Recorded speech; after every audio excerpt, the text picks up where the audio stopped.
All right. I think that's probably. Yep. It is. It's 2 p.m. Oh, hello, Xenotile. You're here already. Sorry, I started up the stream a bit early, to try to not have this period because I know there's a delay. I tried to not have this weird period where, you know, I'm not talking, but the stream has started because no one's here yet, and yada yada yada. Turns out that I forgot that people still come to the stream early. Anyway, it's great to see you here. So yeah, this is Sunless Skies. Actually, I hope my microphone's working. You can hear me at this point, can't you?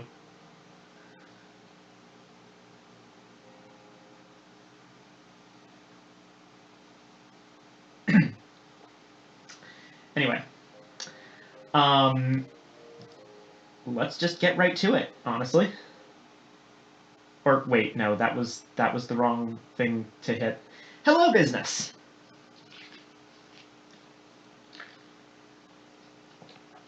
You came just in time to see me completely hit the wrong thing and load into my personal save instead of my stream save.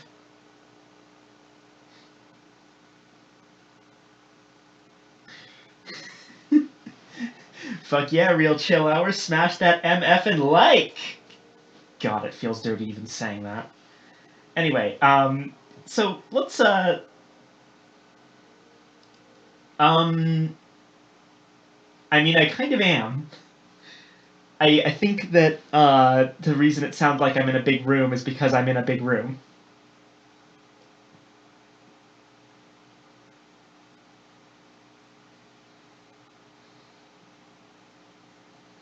It's always hard in a house with two other people and two dogs to find places to stream in peace. Not by any fault of theirs. It's just that people need to use the house. So I've moved up to the attic. Normally I would be in the basement, which ironically is an even bigger room, but it's carpeted so it doesn't echo. But my dad is actually working in the basement today, so I decided to go up to the attic instead, or more accurately, the guest bedroom next to the attic.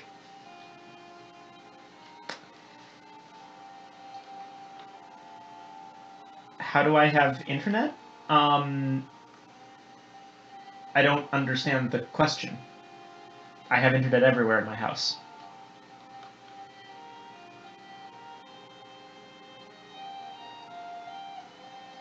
Anyway, so let's recap for those who weren't here the first time. So, last stream, well, yeah, what happened is that Kitty, after regaining her human form, or potentially Kitty's daughter, we don't really know yet, and yes, I am on the Wi-Fi, she ended up becoming the vice, like the second in command to Captain Whitlock of the Orpheon. But then after a disastrous trip to the Blue Kingdoms, Captain Whitlock died and left the whole ship to Kitty. And yes, Kitty is wearing a tentacle hat this time. Because you actually get to customize your avatar quite a bit more. We've actually been going over aspects of Kitty's past. Because that's how we level up in this game. You'll see it more when we actually gain a level, but in this game, you level up by filling out your backstory. So we were once a Zaylor. We went insane once, but we're okay now. We had a narrow scrape with death, but it's only emboldened us. Carpe diem. One time we were a guest of the Drownies, more accurately a guest of Lady Black, but the Drownies are kind of related to that. And then we washed up on shore a few years later. And it's been foretold that we're going to die in the skies.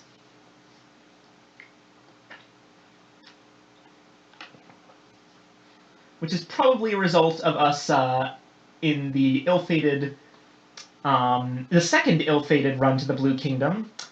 I made the very silly decision of approaching the doorway between life and death. Anyway. I don't believe you actually need Sunless Sea. The sailor backstory section is, I think it was a Kickstarter goal, and it's just in every version. There was nothing when I started up this game that actually required me to link it to Sunless Sea, like Sunless Sea links to the browser game for a couple things. This game is very much designed as its own experience. You don't need to have played Sunless Sea to enjoy it, but you really, really should, because it's got some good stuff. Anyway, let's check out what's going on in terms of what are we selling and buying. Okay. Alright, I'm going to abandon this one because we're not going back to the Blue Kingdom for a very long time. Because that was a mistake. It was a huge mistake going there.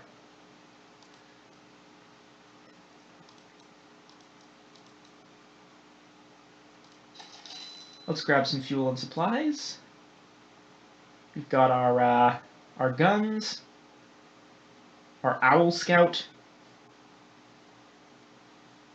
We've got the Orpheon, which unfortunately you can't rename your starting ship, so sadly we're going to have to wait to revive the Funk engine.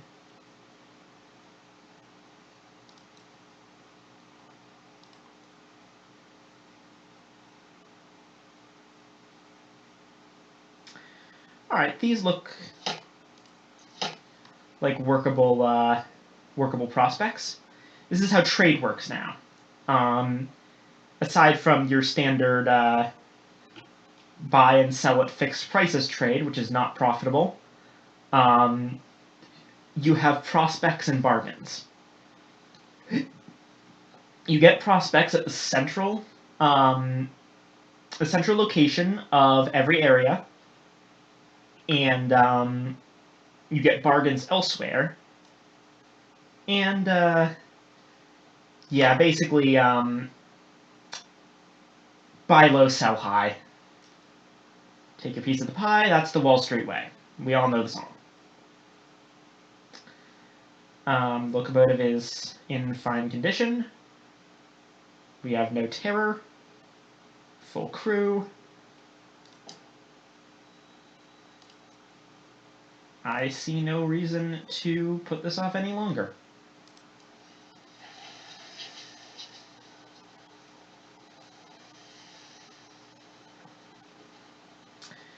So one thing that was shown in the first... hang on, let me turn port reports first if we have any. I'm not sure.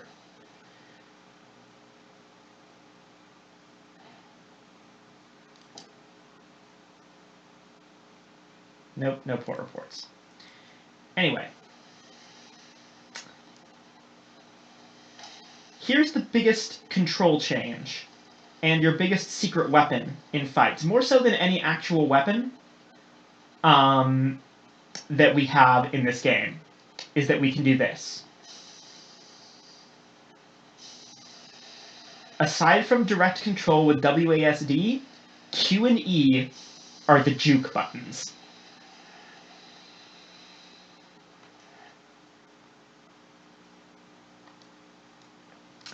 So we've explored this much of the Reach.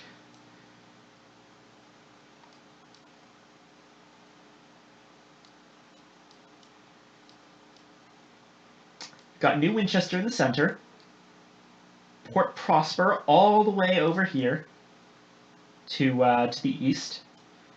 In the middle of Port Prosper and New Winchester, slightly to the north, is Magdalene's, which Magdalene's is fun because it's basically a mental health institution, but we'll get to that if we get to that.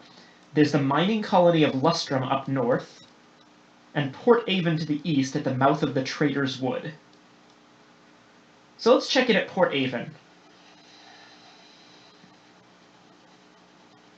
Hold on. shoot.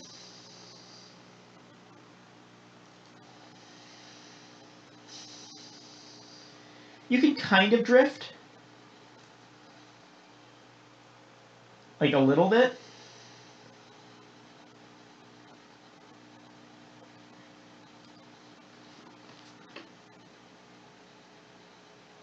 You definitely have a lot more control in the first game. I always liked how you had to work with the ship's controls for Sunless Sea, and I was initially disappointed that this game had more direct control, but the fact that you can turn on cruise control, like I just did, I'm not holding anything right now, just press C and you'll just move forward at a steady pace. That I definitely like. And once that worry was out of the way, I actually really like these new controls. They work quite well.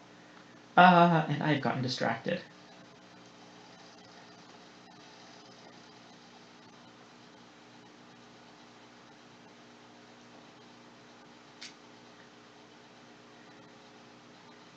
Honestly, speaking of Sky stuff, I've also recently been kind of getting into Ace Combat, which is fun.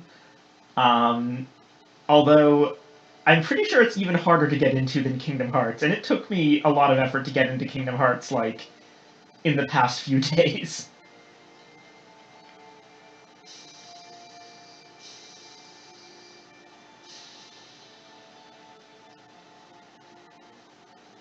Anyway, here's Port Avon.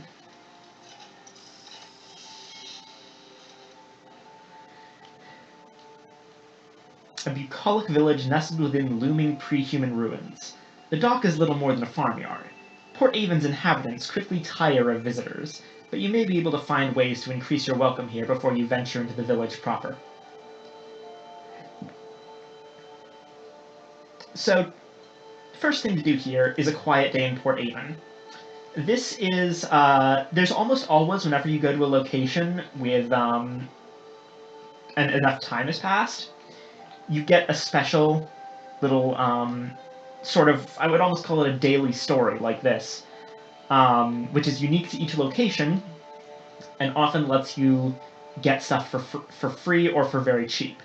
In this case, Port Avon's one of the best because fuel is normally 20 sovereigns per, but you can grab two of them for the price of one, which is a very good investment.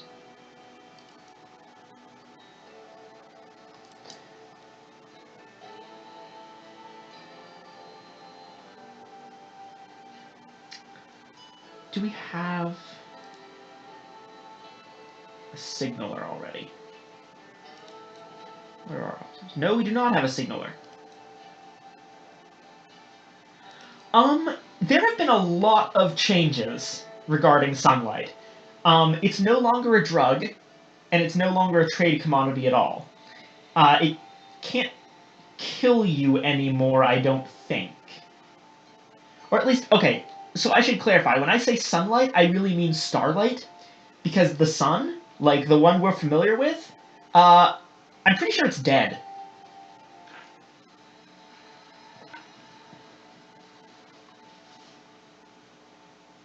Like, it's called Sunless Skies, this time not because it's hidden beneath the earth, but because we killed it.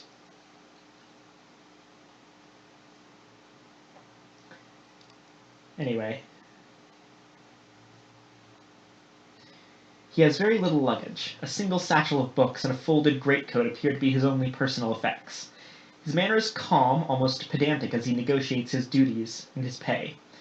But you have a sense that he urgently wants to be out of Port Avon.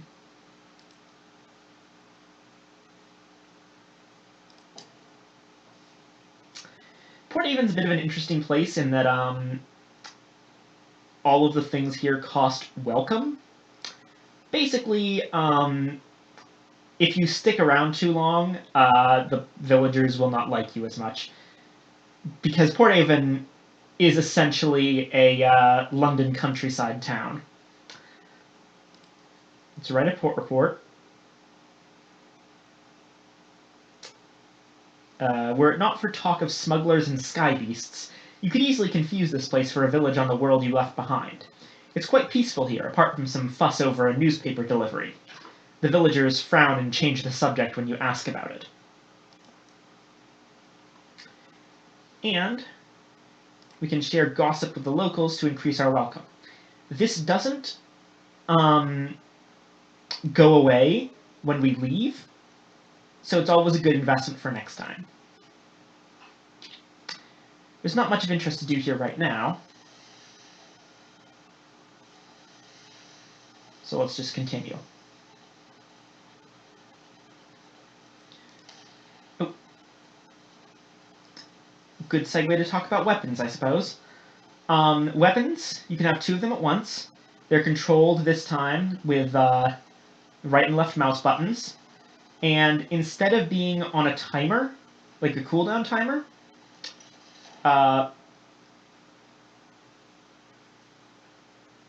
okay.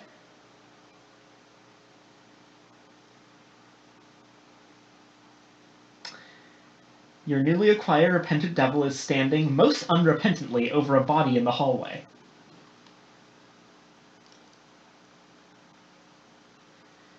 One of your crew? But the deceased is no one you know, a stranger on your locomotive. Peculiar luggage you brought on board, says one of the crew when some others have gathered. Wouldn't have thought it would fit in your little bag. First clean up. Won't do to leave the body in the hall. Then your repentant devil can explain himself. He's still got the blood on his cuffs.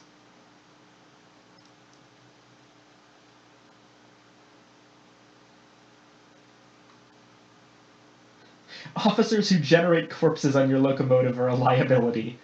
Yeah, I'll say. He was a stowaway, explains the devil indifferently. He's been stalking me for more than a month. I thought I'd lost him when I came aboard. Then he turned up in my quarters. From the body, he has lifted a clinking bag of souls.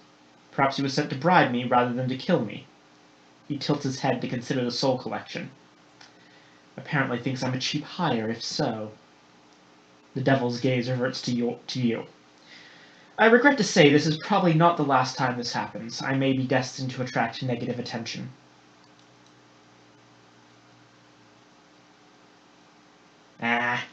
What harm can it possibly do?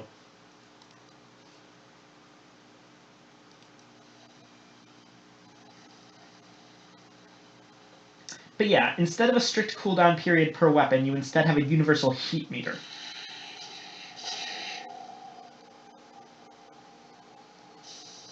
That's the thing along the middle bottom of the screen. That was a cantankerite. They're actually not fish, they're isopods. And they attack by ramming into you and complaining about things. Cantankerite are lumbering, half-fossilized isopods that will attack anything they disapprove of. Given that they are very ancient and murderously grumpy, that means almost everything. The largest chunk of the Cantankerite still lives. They can be slow to die. Stubbornness, perhaps, or the sluggish journey of signals across their calcified nerves. Lots of stuff we can do with this, but gain sovereigns is generally the easy one. Although in this case we got some terror from it.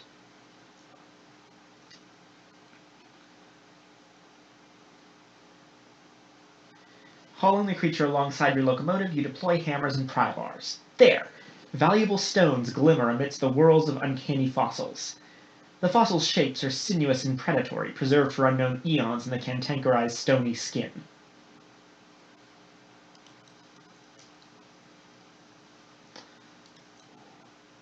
So in terms of where we want to go,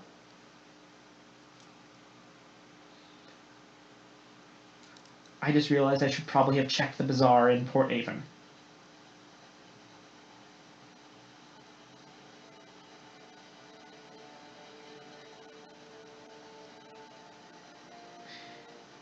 And also I probably should have equipped the Repentant Devil to the officer slot, because I haven't done that yet.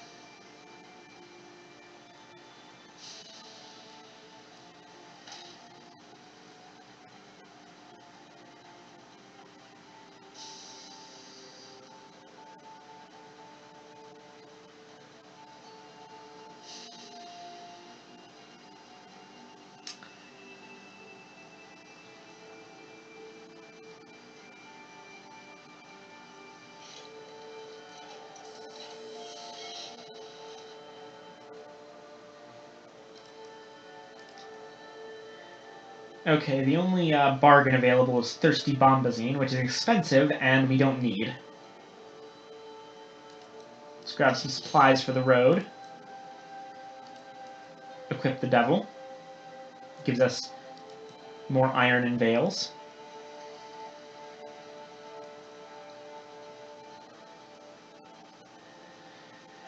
Our officers, by the way, currently consist of the following.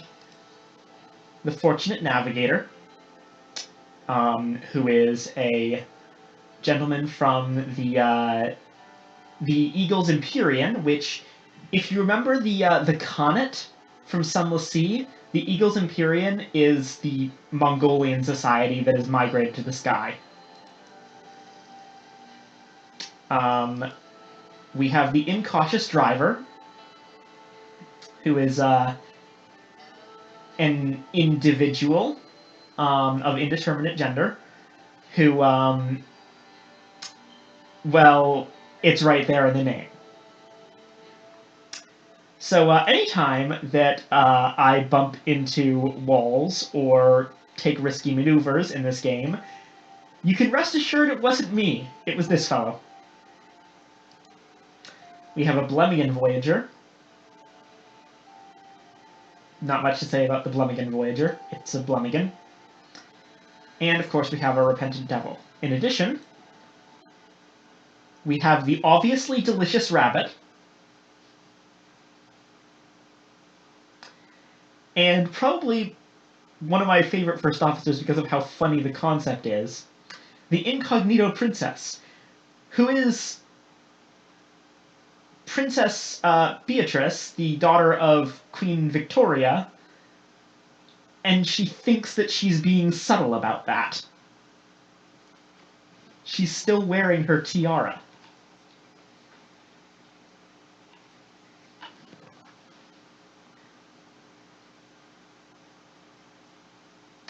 Actually, we have enough to progress her story right now, so let's do that.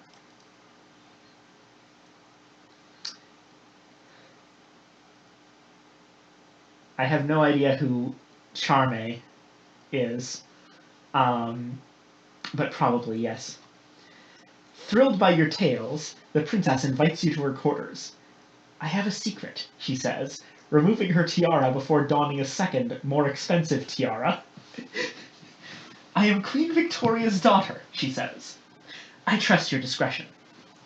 It's a considerable ask. This must be the captivating princess, the daughter of Victoria who dwells in a miasma of rumors of excess ranging from red honey to cannibalism. A half-asphyxiated starling has somehow found its way aboard. It flies to her hand. She pets it gently. One is traveling to broaden one's mind before one takes on a new role. It would be a delight to meet with the engineers who keep the eternal ball of perdurance tick-tocking away. She smiles. You find yourself outside.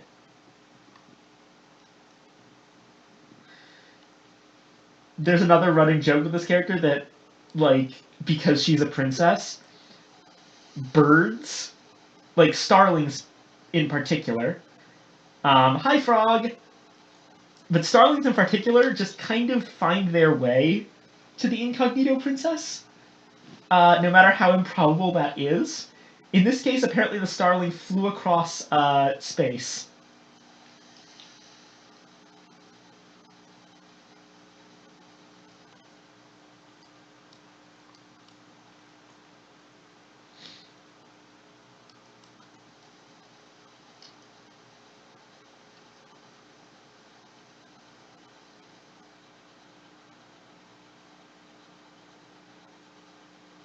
Frog.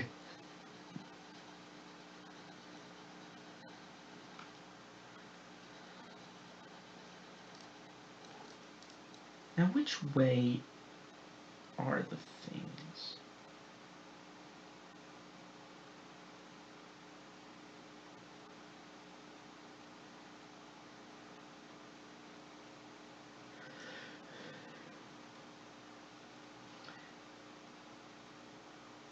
South-southeast, northwest, southwest.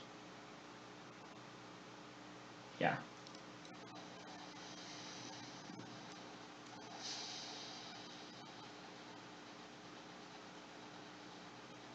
Out of all the different areas, they each have different visual styles. The Reach is very much like a jungle. Well, at least for half of it. The other half is a snowy mountain range.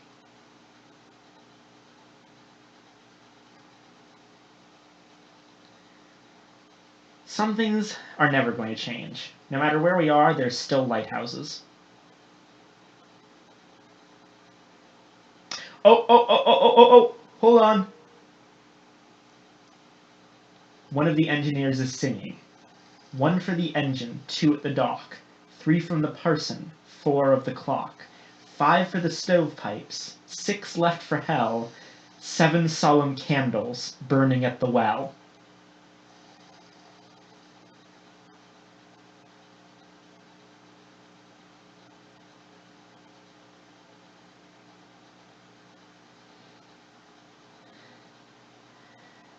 The words 7 candles and well are never good when you put them together. Yeah, it's about it's about Mr. Eaton.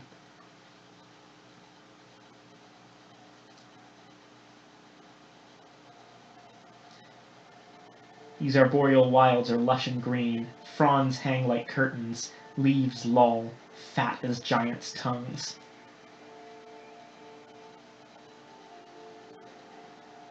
Oh, this is interesting. I've never seen an area this open before in the Reach's semi-random generation.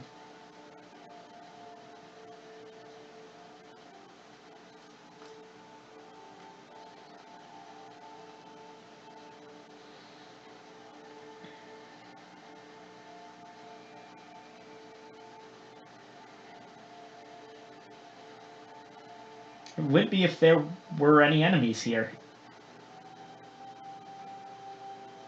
Watch as, like, I get to the exact middle of this area, and suddenly the exits close off, and the giant dragon from the Grave of the Silent Saint, you know, the one that was under the ice, just fucking comes up and tries to eat me. That would be awesome.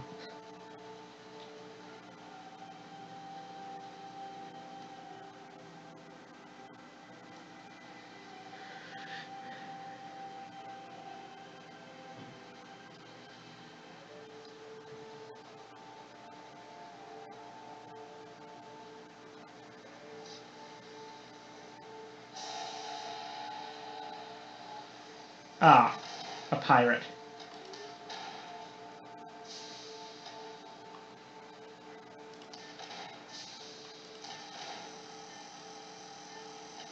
Ah, shit. You can't juke when your heat's overflowing like that.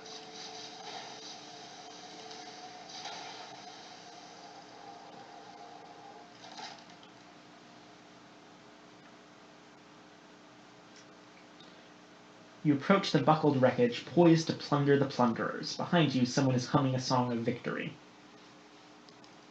Let's actually just repair our hull.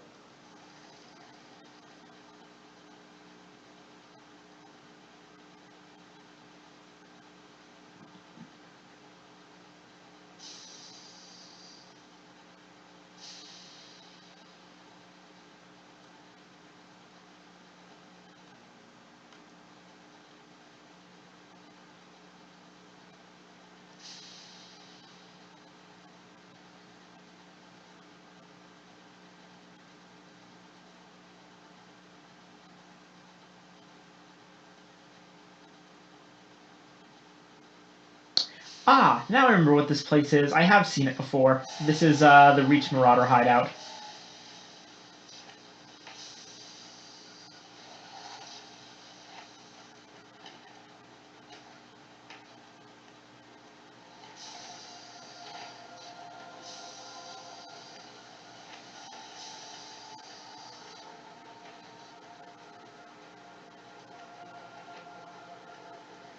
I'm sorry if you wanted me to fight all of the Marauders, but I think that's a bit much considering we only have 30 HP, 29 right now.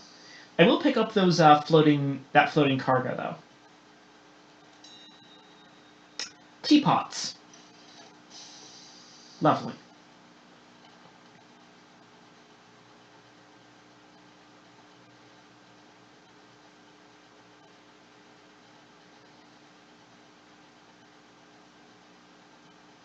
And here we have the remains of a space battle.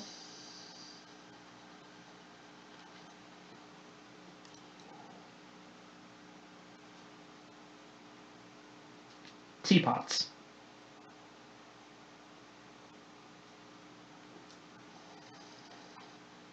Well, I mean, they were in boxes. They weren't just teapots floating around orbiting a sun.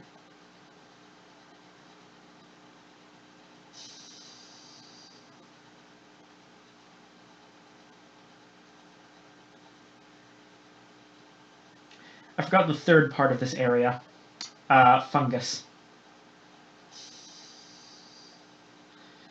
Found London still hasn't quite. Okay, so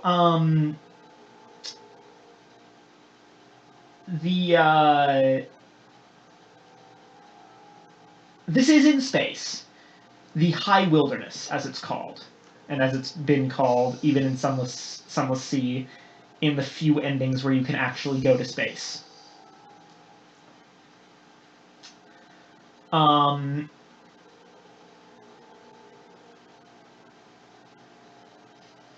It's kind of weird.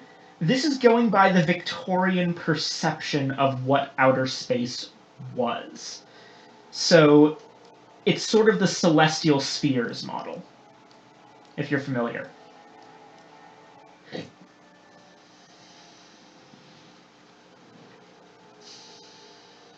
Where everything is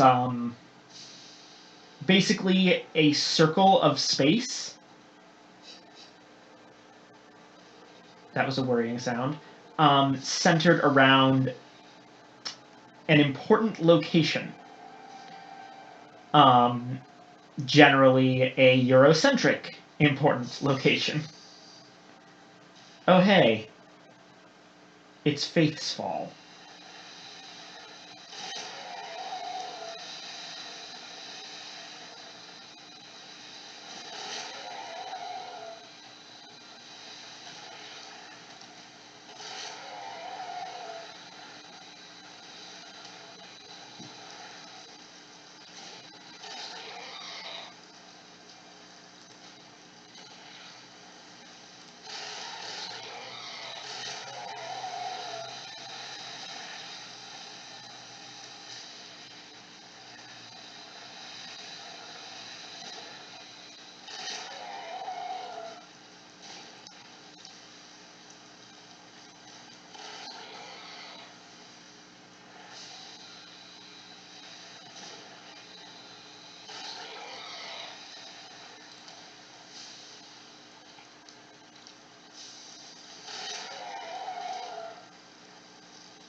So those tentacles are actually worms. Their stolen home bursts open unto gunfire. Thousands of wriggling guests spill into the night, glistening like the ooze from a blister after it was lanced.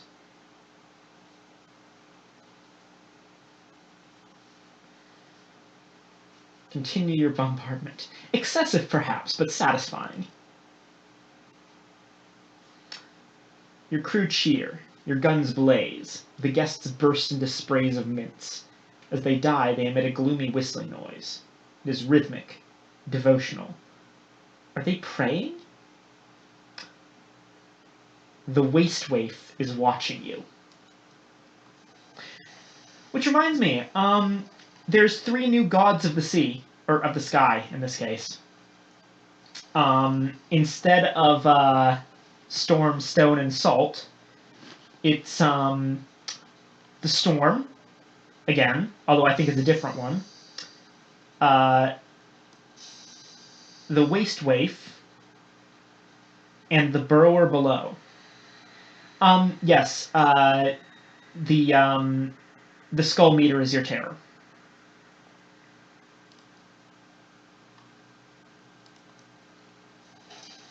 Go ahead and strip a wreck for repairs. That other ship is a Tackety Scout. They're on our side.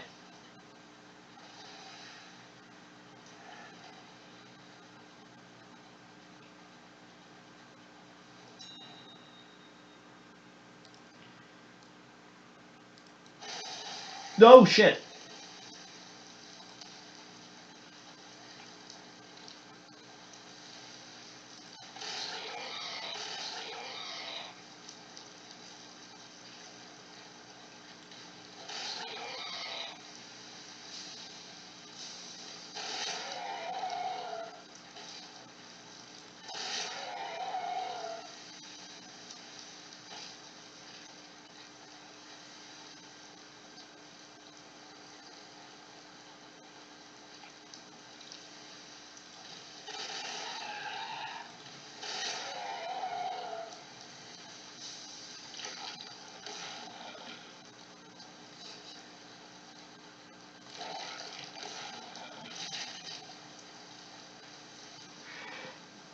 Sorry about the silence. I tend to concentrate when I'm doing combat in this game.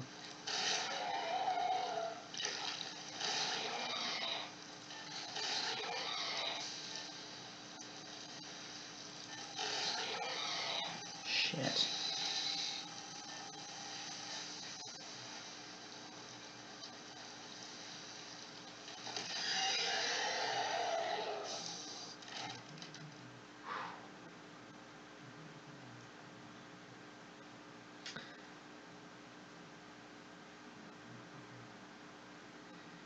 So this first option, we're not going to take it because it's only a 29% chance. We're going to take the terror loss.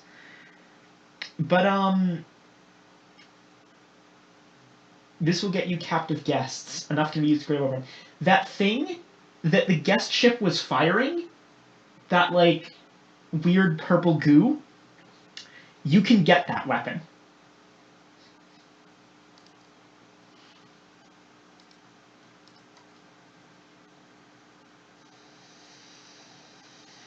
We are running low on supplies, which is concerning. But if I'm right, we should be nearing somewhere where we can top up. This may not be the most financially efficient run, but I doubt you want to just see me do nothing but run easy missions back and forth.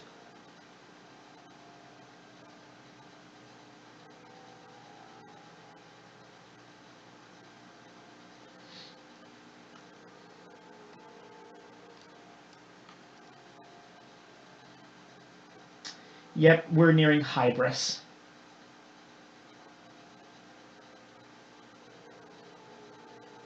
Why, thank you. Always nice to know people care.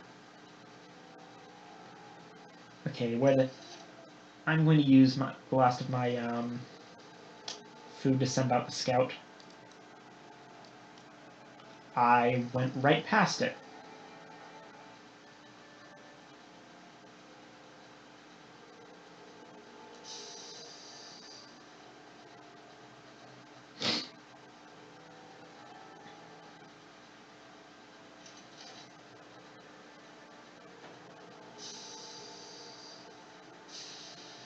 Ah, there we are.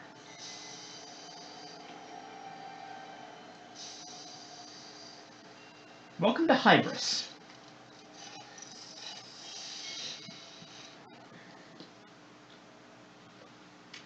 A fledgling colony trying to dig its fingernails deep enough into the spongy, fungal fabric of the Reach to cling on when hard times come. It is a sad truth that many more settlements are founded than flourish. Nestled amidst sprawling, sporing gardens of fungus, Hybris is a colony of octogenarians.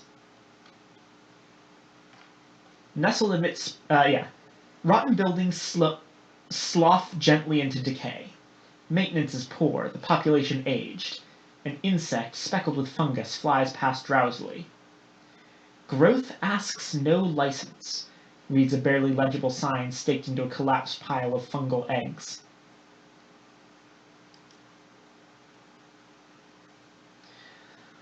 Life moves slowly here. There are arguments over the rules of bowls and the correct amount of time to steep tea. The station master seems to avoid the villagers. There is an unusual, unique quality to the starlight which filters through the underside of the caps.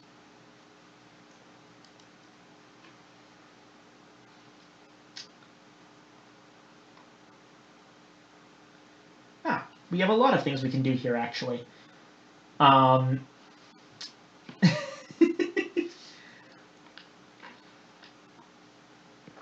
Let's start with the welcoming party. The wizened mayor approaches. His back is bent, but his pace is steady. He has a firm handshake. Welcome to our little hideaway.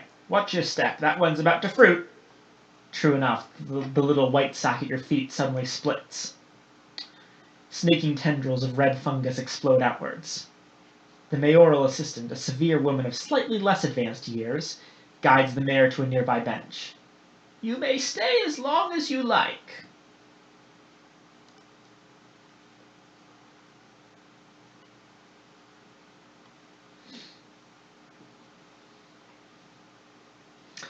So, first off, we have a commission to retrieve a retired filmmaker from Hybris.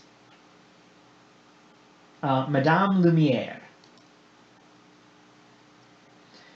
Loud curses lead you towards an elderly woman fiddling with an antiquated camera. She sighs and shuts the frame. That'll do. She offers a trembling hand. Lumiere, once a renowned explorer and filmmaker, now, as you see, a cough rattles through her. You from New Winchester? I'll leave with you. I can pay my way. I'm done here, and my lungs won't tolerate much more of this. She smiles wanly. I've a premiere to plan.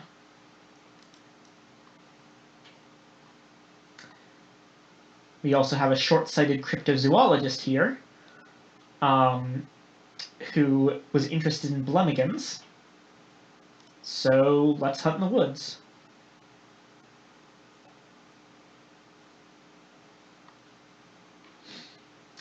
The cryptozoologist leads the way, following a melodic hum in the air.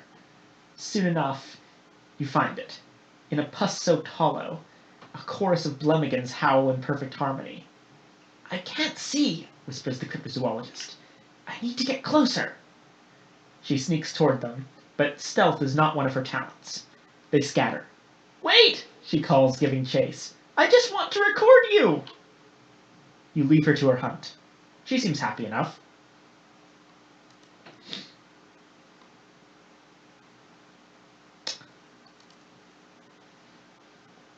A game of bowls has been organized on the flattest bit of marsh. You were invited to participate by the mayoral assistant, who proves herself a mean backhand draw. When all is over and everyone is retired for fungal juices at the Brendan, the wizened mayor takes you aside. This is what it's all about. A second youth. At first, in some cases. He grins conspiratorially.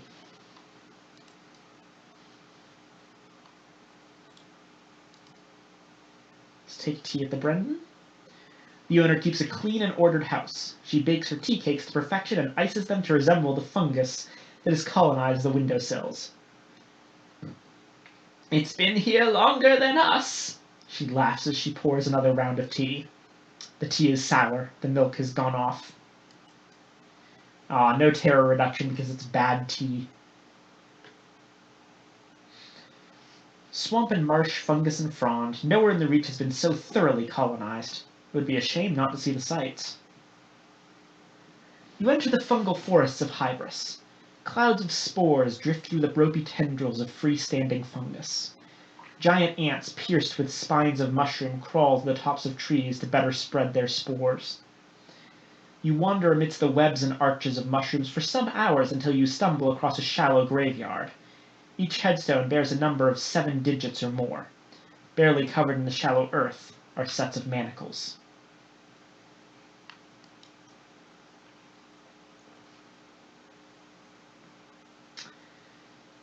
Everyone here is very old indeed. Is there a lower age limit on settling in Hybris?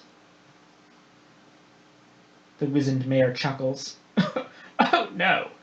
We'd welcome youth, but we don't get many settlers coming out this way. We're happily secluded here. He smiles wistfully as, across the marsh, his mayoral assistant trounces an unfortunate at bowls. Our best years were spent by others. The wizened mayor glances toward the town hall, where preparations are being made for a performance. We have plans to hopefully change that, though.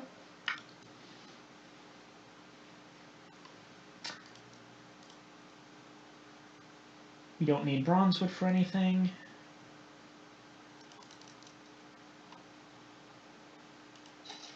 But we would like some more supplies.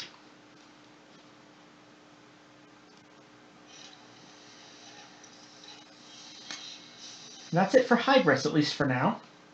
We'll be coming back later.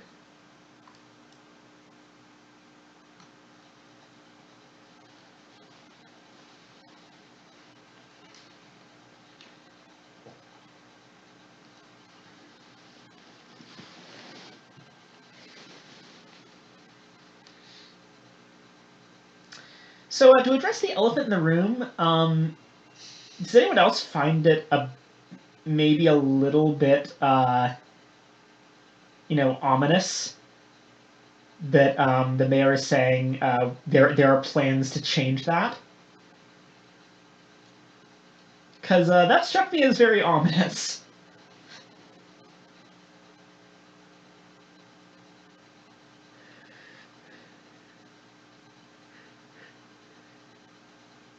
We would be able to harvest this bronzewood if we had a drill.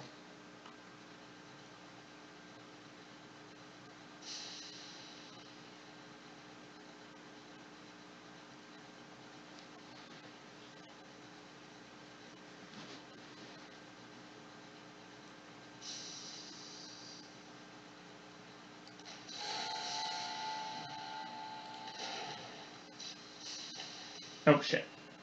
Juked the wrong way. Again. Okay.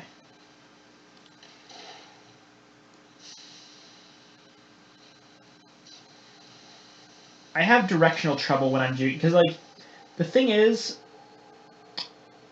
Q always jukes left and E always jukes right, but it's based on the current facing of your ship.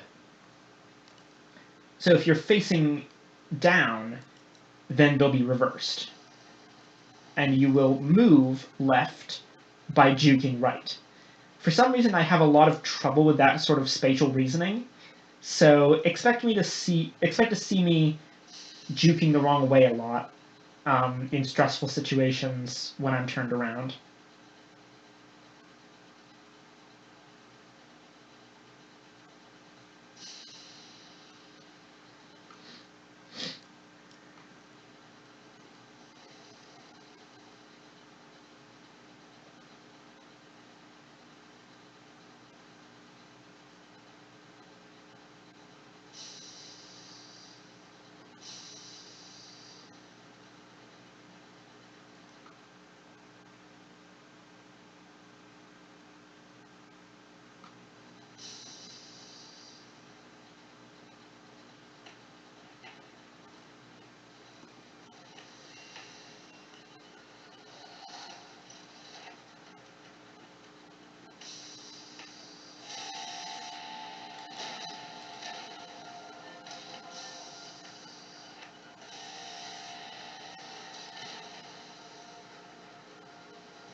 To gossip. The cabin door did not survive the onset of your guns, nor did the captain. You have to tread carefully. The carpet will not be saved. A few scorched documents sit on the bronzewood desk. They make for interesting reading. Apparently London had need of a few brave captains willing to bring fire to the Tackities. You would not have expected the signatories of the orders.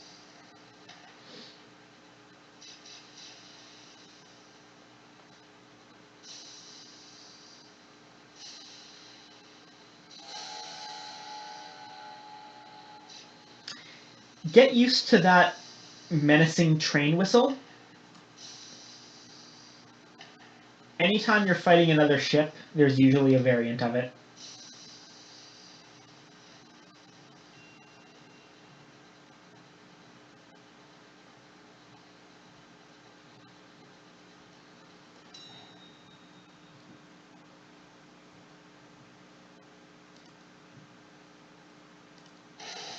Oh, shit.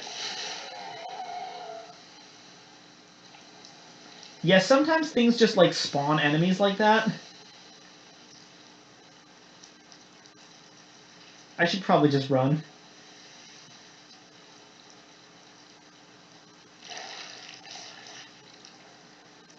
That was... I swear to God, that was tracking.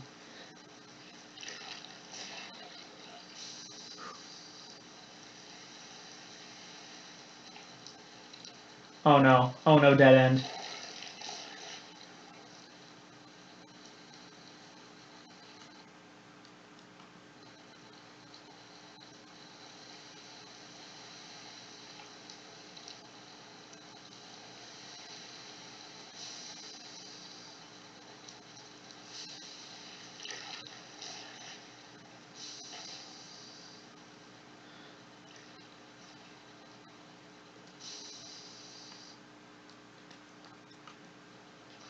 Come on.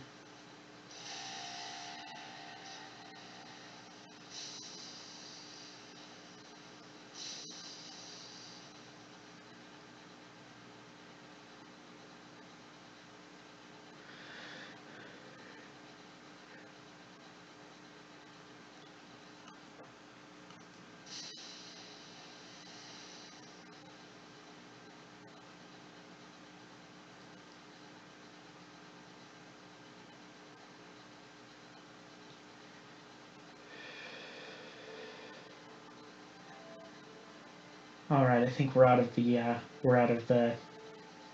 bad place. Right.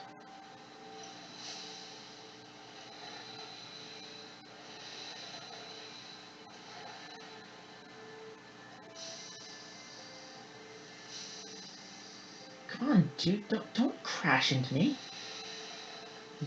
What the fuck, UCE Thebes? Yeah, AI pathfinding for friendlies is sometimes not the best.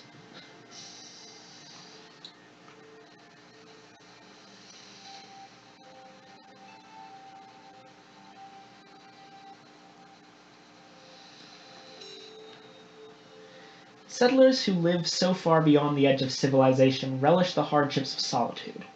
They will fiercely defend their small territories, but occasionally welcome company and trade. How far are we from... We're right next to New Winchester. I think this is a good trade.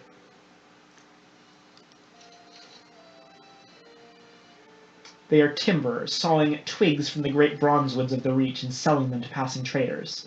They offer several gleaming logs in return for your supplies.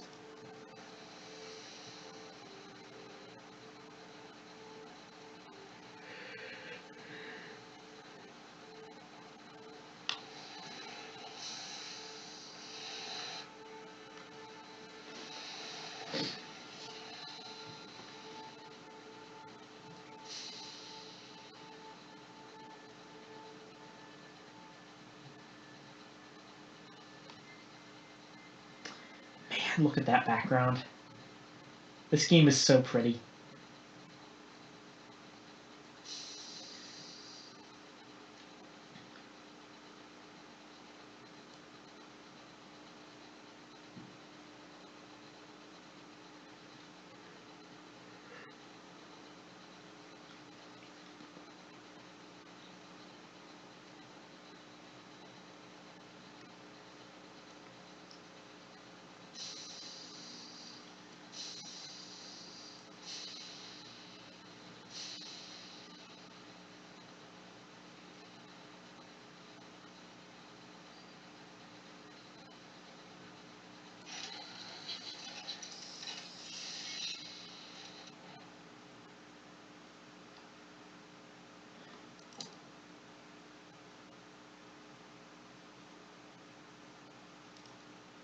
69 sovereigns to fully repair the hull.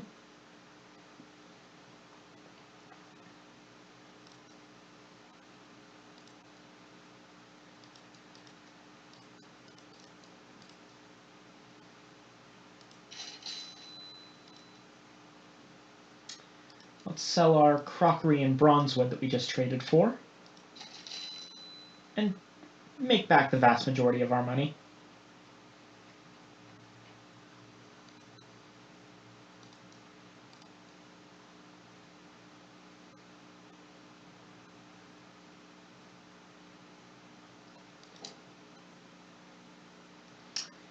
Now let's drop off Madame Lumiere.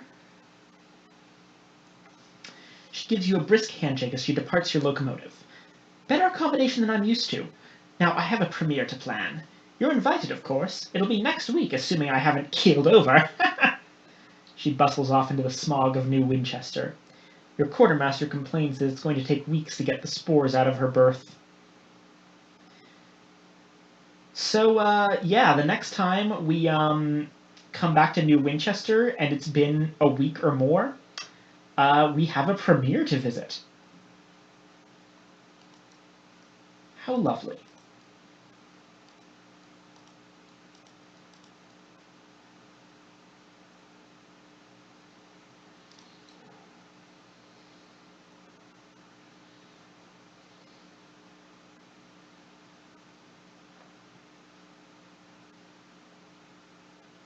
Five barrels of ours.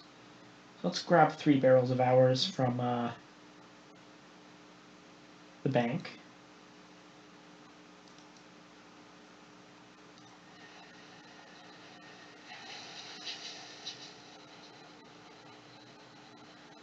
Turn in our port reports, but so I normally turn in my port reports at Victory Hall because, you know, support the resistance and all that. But I suddenly thought of something, and I wonder if you get different rewards for turning them in at the company house.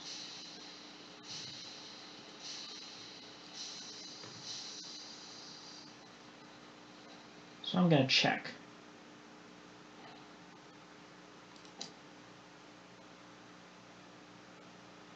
Yep, that's exactly what I thought.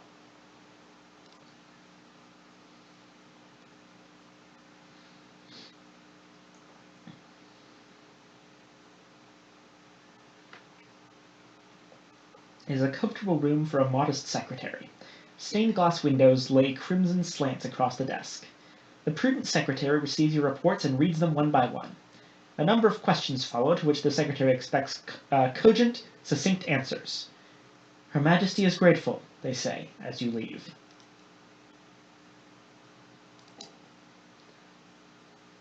Now let's grab a ministry-stamped permit. For you, of course. The fraught general manager doesn't even bother to ask you any questions. Just the one, is it? Ministry permits are very important, and will get us to Albion.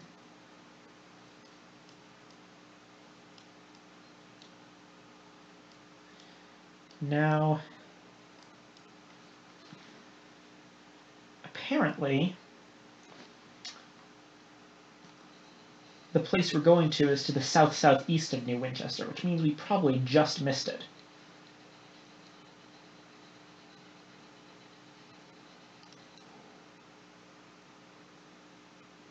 Yep, south-southeast.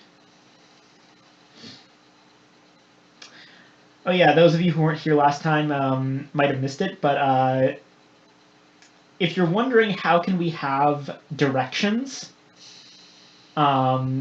in the sky when there's really nothing to compare it to, well, the obvious answer to that is they're just like in relation to New Winchester, but that still begs the question of why is north north if it's not towards the North Pole? Well, Londoners just picked out 4 of the brightest stars on the horizon and named them north, south, east, and west. I love this game.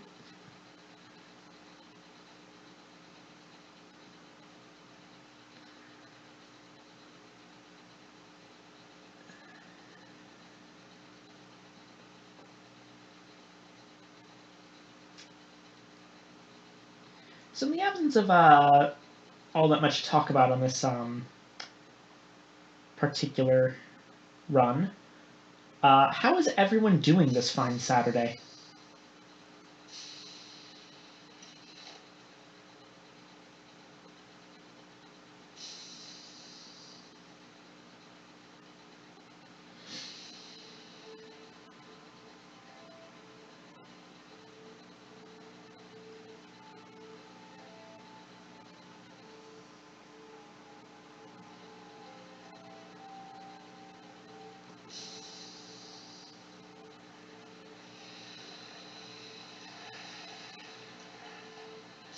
Oh.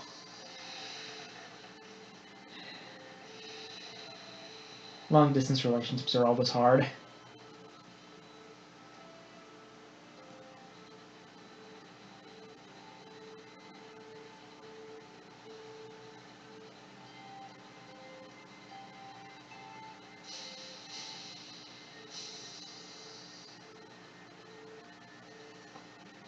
And here we are.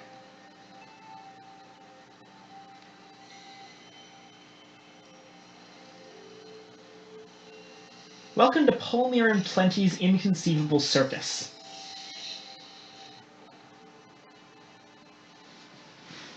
A traveling circus has settled here, too afraid to go further and too afraid to turn back. Its clanking, gaudy locomotive scavenges such audiences as it can from nearby homesteads and delivers them for an evening of shabby, desperate big-top magic. The greatest show! That's what the adverts promise. The reality is not impressive. Aside from the big top that dominates the circus, the place is shabby, poorly maintained, and even more poorly attended. Bored-looking circus folk man rotting booths, and the clowns' painted-on smiles are no match for the deep-set misery behind the grease paint. Even the Calliope music, playing on a rundown piano, is more grimly resolute than cheery.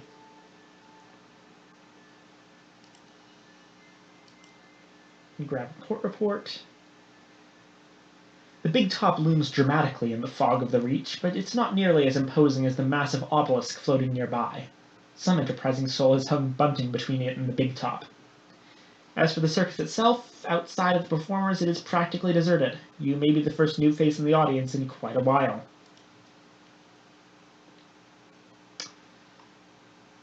Alright, let's get some tickets. The urchin hands over your tickets with no apparent enthusiasm. Thanks, he mutters.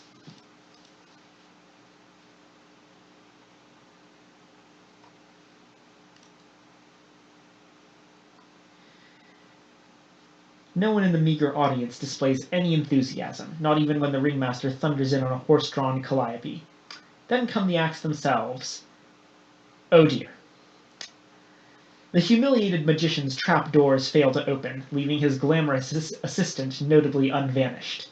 The bereaved acrobat swings from a single trapeze, the other hangs lonely and unused. The pensive clown's fire-juggling act ends in disaster, and not the humorous kind. The less said about the lion tamer, the better.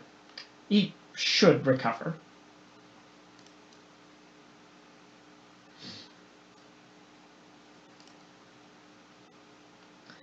At first glance, the circus is in poor shape. A second glance reveals how much worse things are than that. You try the battered mushrooms and realize why they have yet to take off as a beloved snack. Attempting to dispose of the bag, you duck behind a stall and find a pile of them already waiting. Another visitor pokes their head around. "Is this where the bags go?" she asks, and deposits her own with the rest.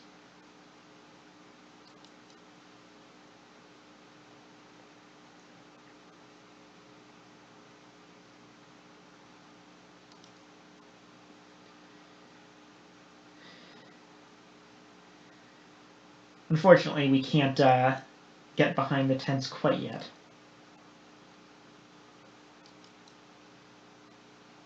And we can't do anything else for now. You kind of have to go here at least on two separate occasions to actually unlock more story here.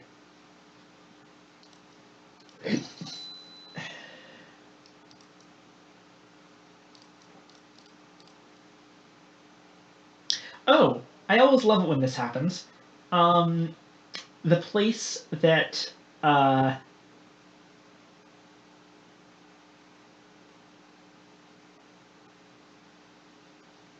the place that purchases ours is also selling them.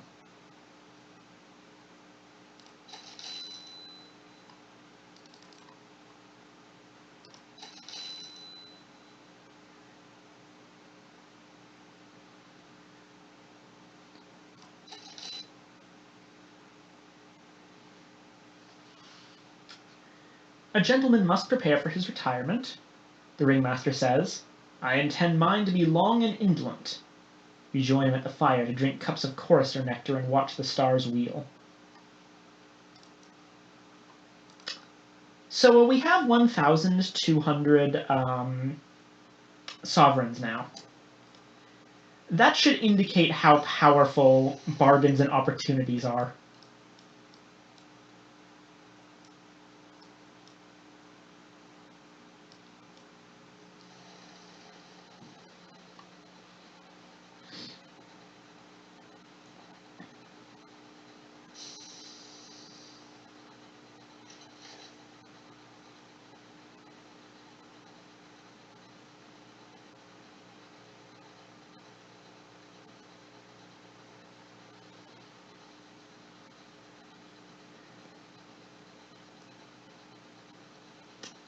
One thing I really find interesting about how the Reach is kind of structured is that things tend to get more intriguing the further out you get. Like, the three places that are in the direct circle around New Winchester and not too far away are Port Avon, Magdalene's, and Polmere in Plenties.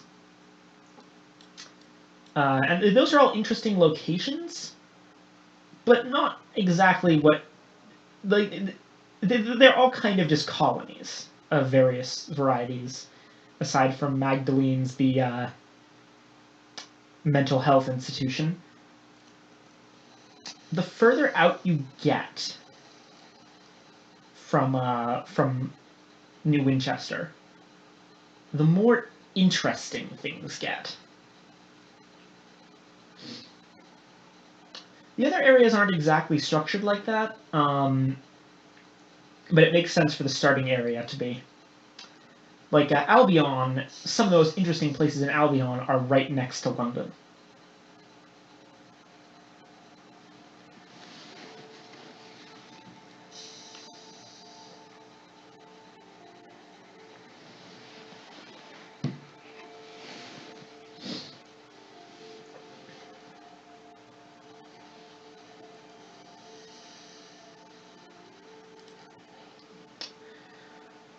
I think we have.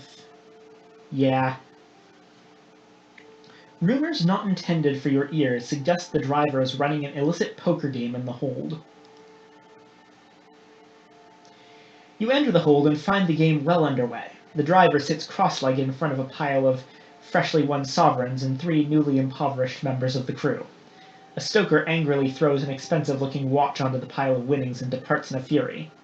The driver looks up. Administrator, care to make a wager?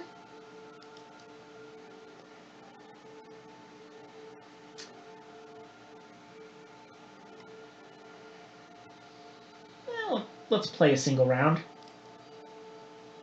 Yeah, that's what I thought. You throw your cards down, not expecting to win. You are not disappointed.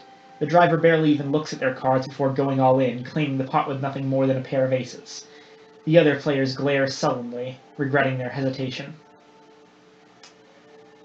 I heard you used to be a test driver, says the quartermaster. The driver nods. You'd never have thought it. As a child, I loved my trains. Very ordered, a safe little space where they could go round and round and nothing could go wrong. It was only after the crash that I realized I needed more. I suppose surviving that taught me that there was more to living than simply being alive. Another round?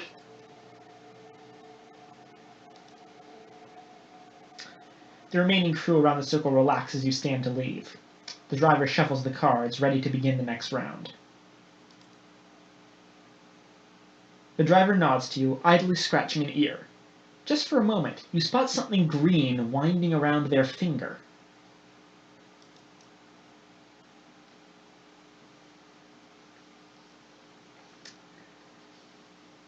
Something green, huh?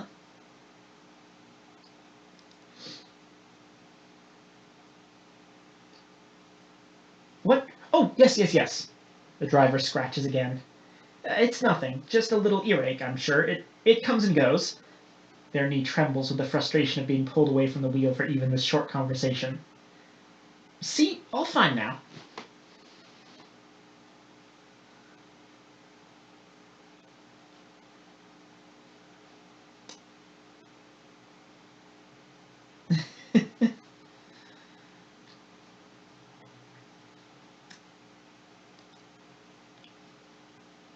Not necessary. The driver protests, scratching at their ear with renewed force. A look of pain flashes over their face for a moment. Perhaps my family knows of a specialist in New Winchester. I think Father owns the building. I think I can call in a favor.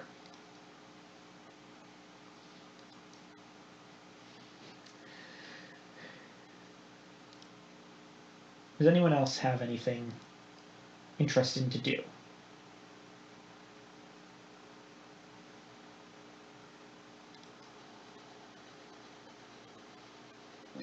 That is a very interesting theory, Zeno. And good on you for remembering that part.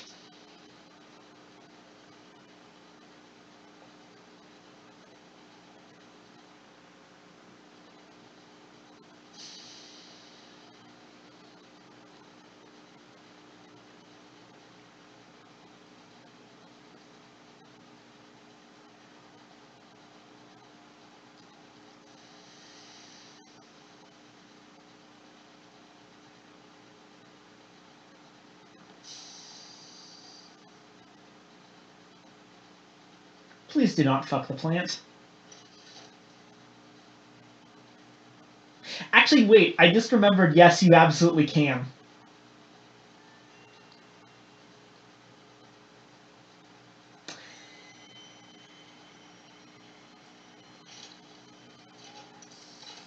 I believe... Okay, so...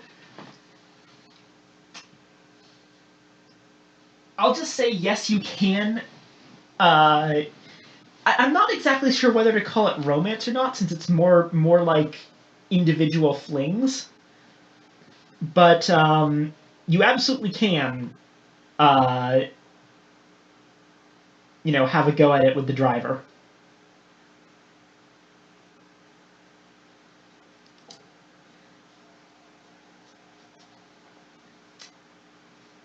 Anyway, we're at the Leadbeater and Stainrod Nature Reserve.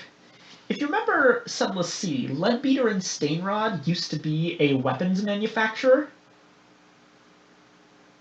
and now they have a nature reserve. Or no, sorry, not a weapons manufacturer. They were an engine manufacturer, I think. It's hard to tell. I tend to get the company names confused. The Leadbeater and Stainrod Nature Reserve is a national park maintained at great expense by the company. Scores of researchers come here to study the nature of the Reach. Many visitors come here too for a pleasant holiday.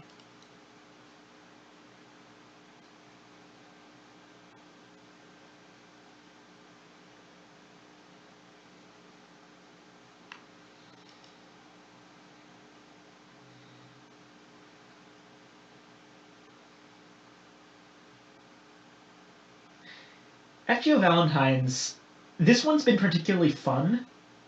I just really love that you can that I can flirt with the guy servants at this point because I'm shameless. Um, I liked Phantoms a lot more than I was expecting because I didn't realize that he actually has trouble communicating, like sort of like a berserker.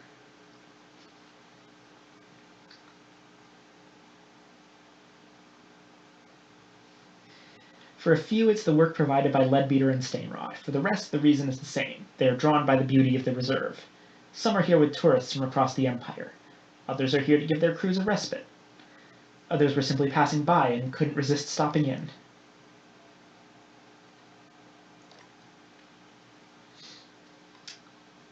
A clump of cabins used by Leadbeater and Stainrod's researchers as they plumb and catalog the secrets of the reserve.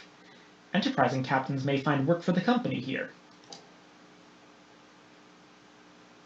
Request to all park goers.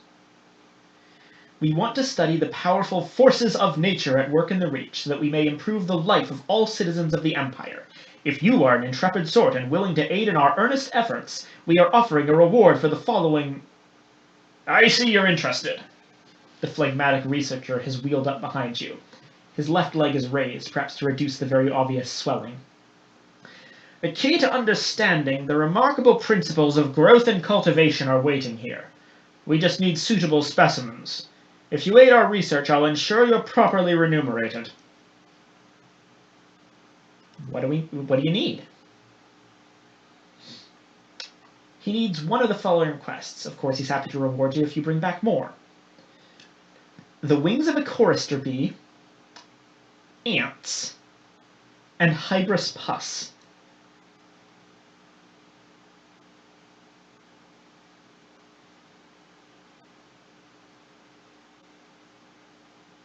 I didn't even realize I was putting on a vague J. Jonah Jameson voice for this guy, but it fits.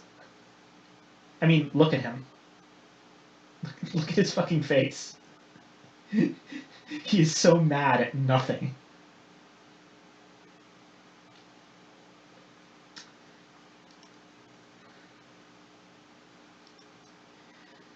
So, ants we can find at homesteads. Chorister bee wings are obviously found by killing chorister bees. And hybris pus, I believe, are found in randomly generated fungus-covered rocks, or possibly we can find them back in hybris. Either way, it's not going to be a problem to get any of these.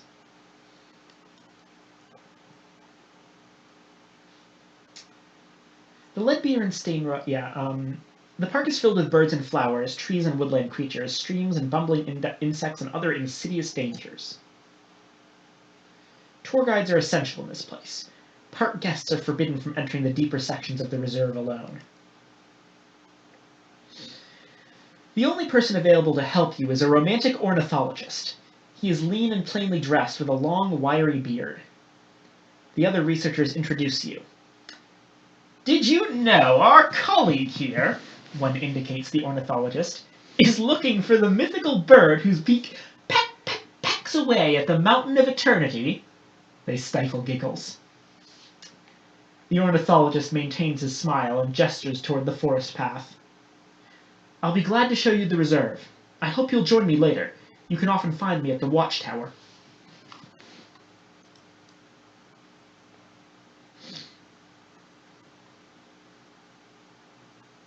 So let's take a trip in. The romantic ornithologist clasps his hands with quiet delight when he sees you. I've found a most wonderful place. Shall we? You delve into the reserve together. The birds sing around you, the flowers offer sweet perfumes. A pleasing breeze tumbles through a glade and whistles around a mountain bend.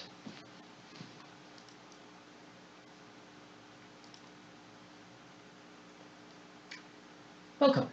Tea? So, of course, we can talk about the reserve or his relationship with the other scientists, but come on, we want to know about the bird. There are other birds I could study, of course, he says, shrugging, but that's not the point. We had thought this bird a myth, the bird who wears away at the mother of mountains pebble by pebble, but miners have seen it. The heavens are home to improbable things.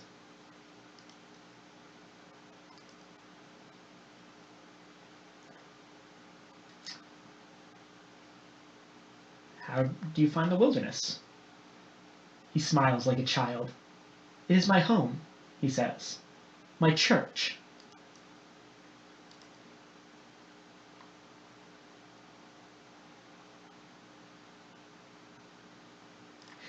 I actually don't know about this one yet. I think it's possible to find the bird in the game, considering that you can climb the mountain that he's talking about. And if the bird is anywhere, it's on top. But I haven't managed to do it yet. The ornithologist tilts his head from side to side. I get on better alone. It's not that I don't enjoy company, but... He scratches his beard. I think it's a difference in philosophy. They want to conquer nature and her secrets. I want to be her confidant.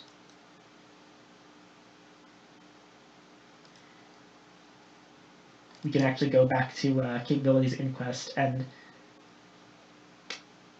ask about the romantic ornithologist's bird. And I love this option. A bird that can grind a mountain down to dust. The scientists waste no time on manners.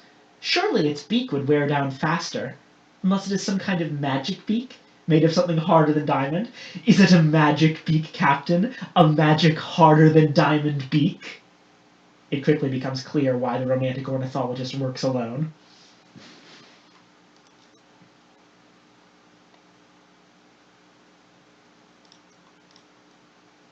Aha! The literature we need.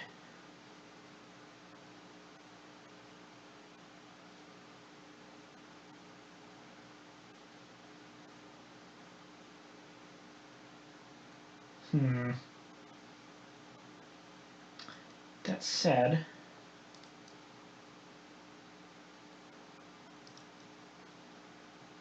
we need to make space for it.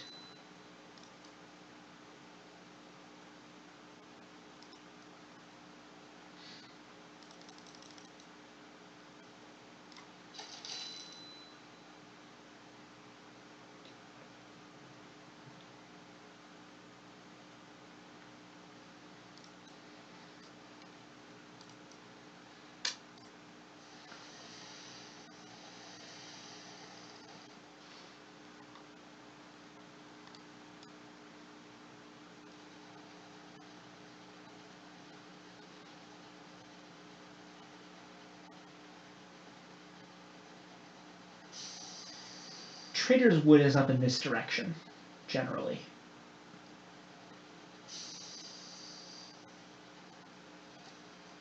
I say as I run into a wall.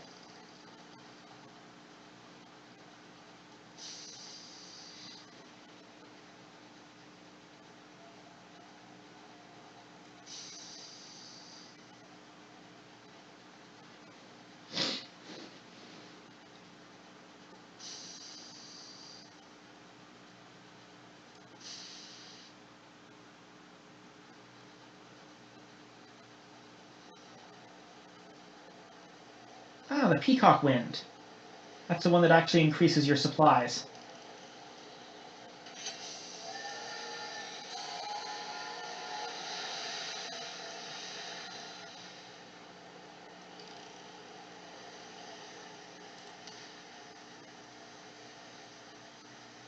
Also, chorister bees.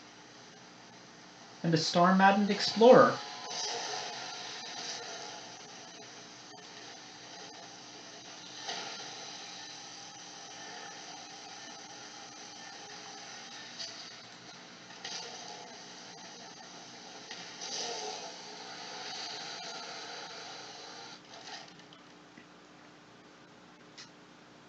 So let's grab those wings. Oh, hey, we actually have 2 reasons to get chorister nectar. Or to get choristers. Hunting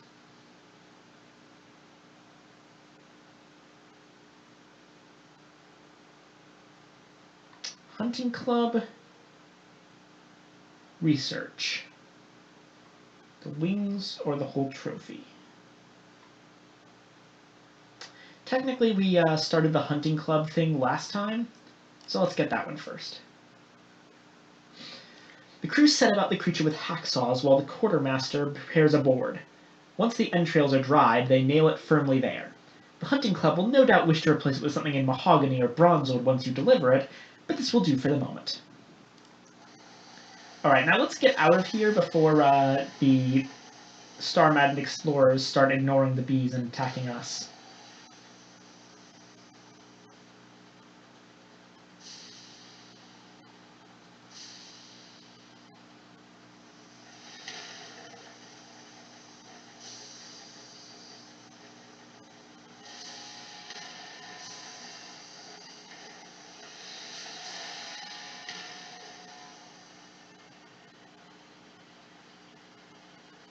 Oh, I think I know where we're coming up on.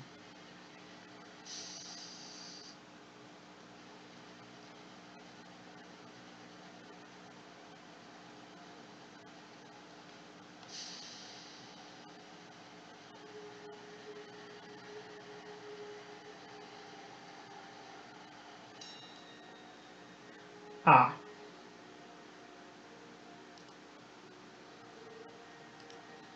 No, jettison the hours. They're less important.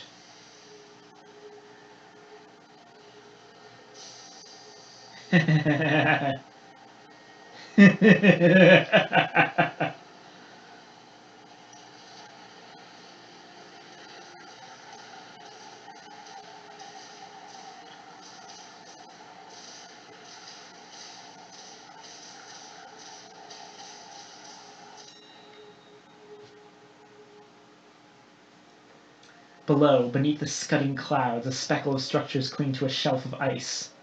The well winds drag at your engines like the frantic clutch of a drowning man. The well gapes.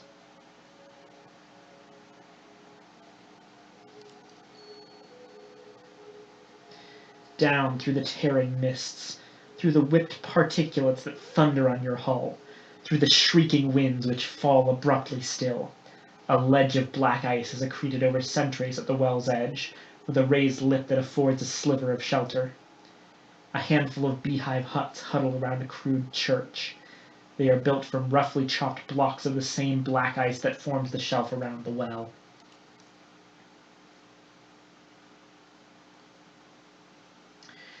Old Tom was a prospector during the promised days that followed London's arrival in the heavens. For years he combed the reach, looking for the strike that would make him rich. He didn't find it. Luckless and impoverished, he made a wish here, at the well. The next month he discovered the mother of mountains and the rich hour veins that riddled her flanks. For a year, before his disappearance, he was staggeringly wealthy.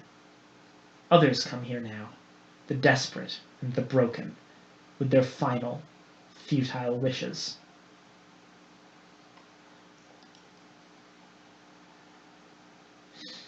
The sky churns as you make your way to the pitiful domes. Most are empty, awaiting a well-wisher. But the third one is not. It contains a corpse, stiff as an icicle. Some supplicant who died before their wish was granted. You move on. In the fifth dwelling you find a sallow petitioner, her eyes feverish. "I saw gold in the well," she croaks unprompted, "glistening in the deeps."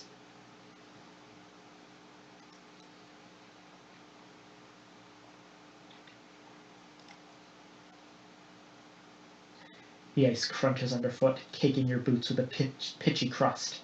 There is no door on the church.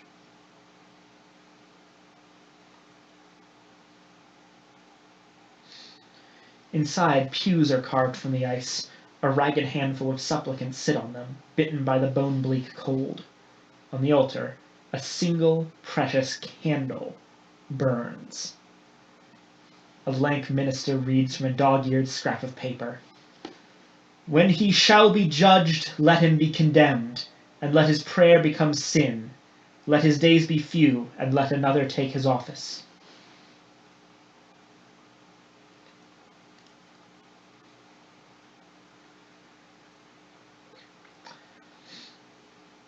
Once her dress was elaborate and fair, now the hems are frayed.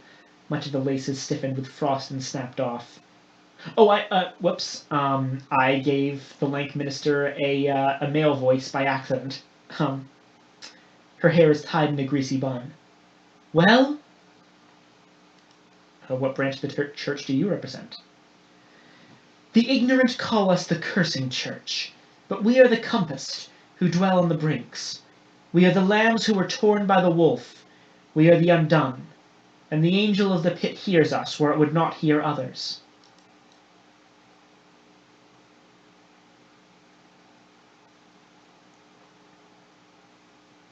What is that pitiful scrap of paper? It looks like a bill, or a promissory note that has passed through too many hands and should have been cashed long ago. Her congregation raised their hands. Each has their own leaf of paper, a single page torn from the Bible. "The only page that matters, the Judas Psalm. It contains the only lesson that we need to hear, the promise that those who wronged us can be made to suffer."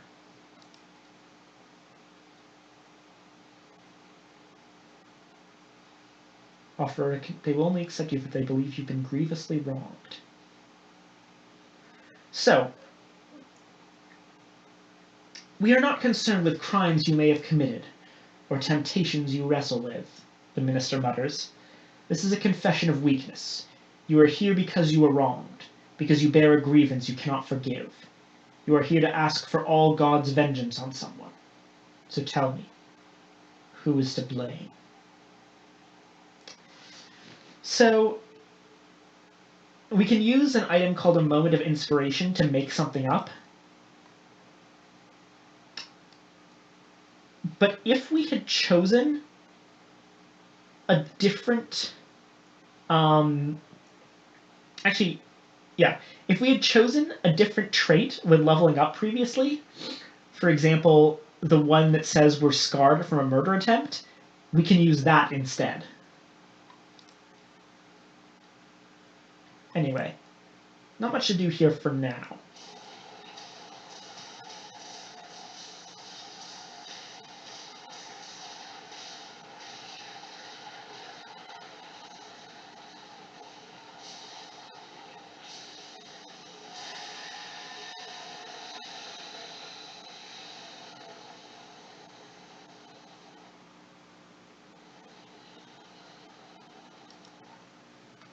Speaking of, we can level up. And holy shit, our options have multiplied since last time.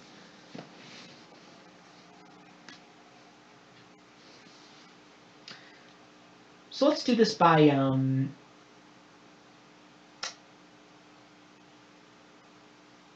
We've run into a lot of mirrors checks that we're not great at. So let's grab one that gives us mirrors primarily. A Promise of Days, the August Avenues,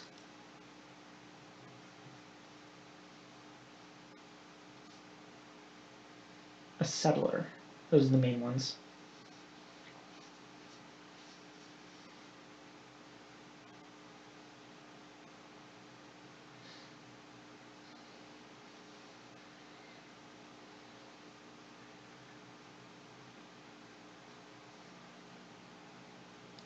Let's go with Settler. For a time, you lived the hand-to-mouth existence of a homesteader, carving a home on the frontier of the Reach. A hard-scrabble existence, scratched from the sky a month at a time. The Reach is verdant, but its homesteads cling to tiny exposed sky rocks. Most fail. In the end, what drove you back to the skies? Predators or one bad season?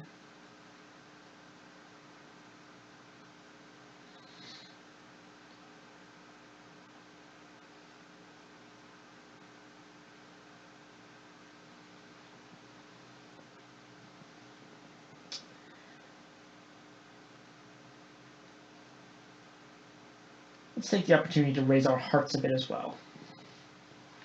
That's all it takes. One harvest where the crops grow weeping tumors or venomous nodules. One bad wind that rips a house from its mooring. And that's added to our past. You see what I mean about how you sort of build your backstory while playing this game?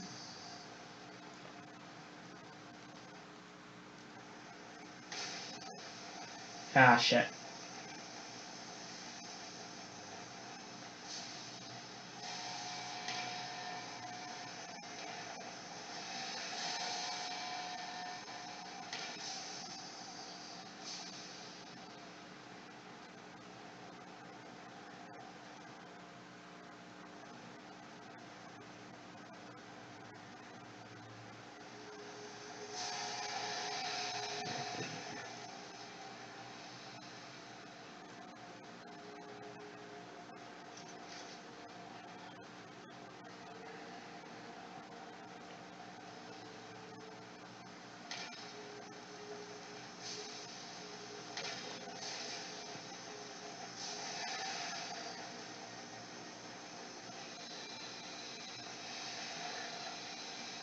We're at the edge.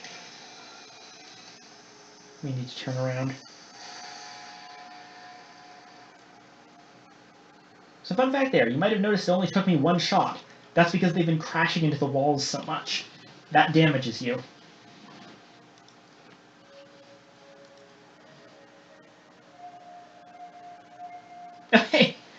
We got back that barrel of ours that we dumped earlier.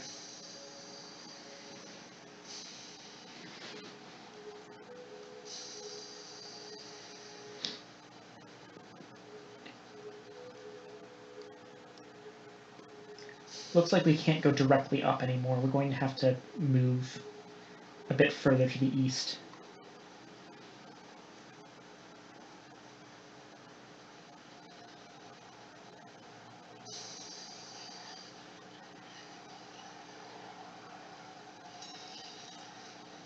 Once again, past Old Tom's Well.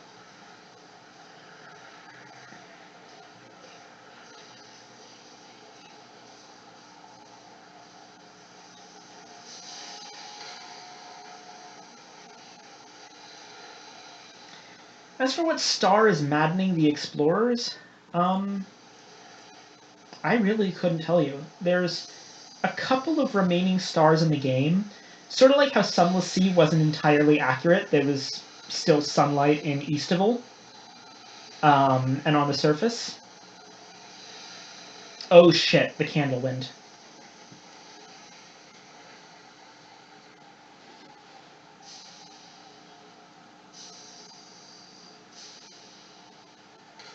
That said,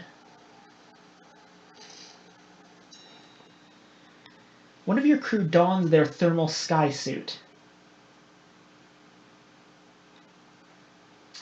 and steps out into the cold. After a few minutes they return, clutching an object that looks uncomfortably like a large wasp nest. "Reckon it's a curator's egg," they say, carefully handing it to you. It looks delicate, but it has a heft to it, as if something dense is nested beneath all the papery outer layers. One of your people swaddles the egg in a grease-stained blanket and wedges it into your hold. Sitting among crates and barrels, it looks more fragile than it did before.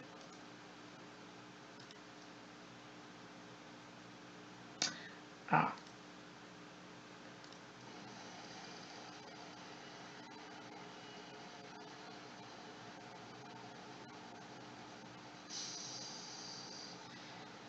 It's a bit of a funny coincidence here that it appears the candle wind is feeding us directly into Old Tom's Well. Why did I say feeding? I don't know why I used that exact term.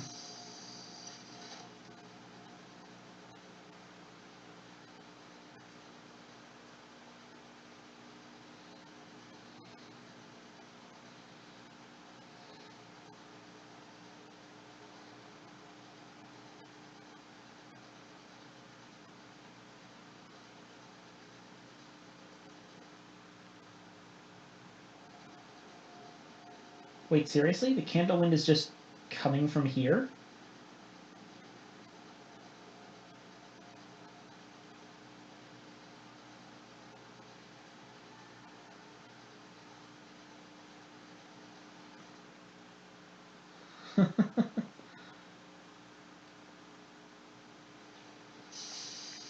So what you're telling me, game, is this entire area is just cut off from the rest of the game, and I have to go all the way back around to Leadbeater and Stainrod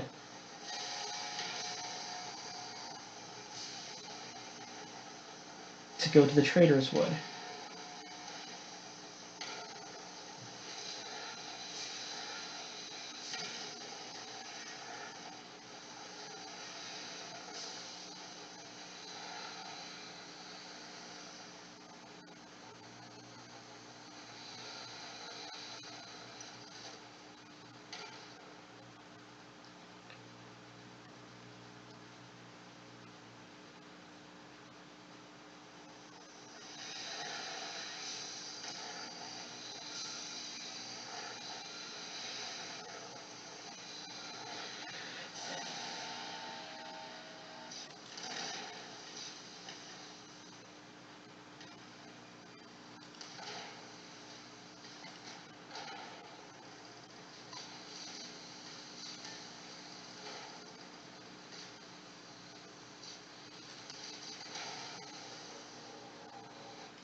More gossip.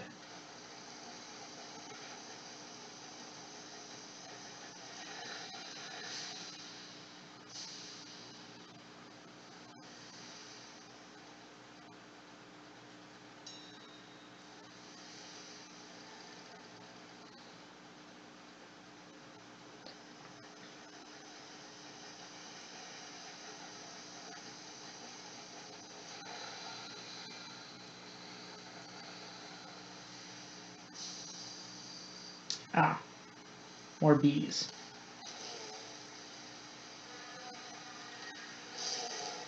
A lot more bees.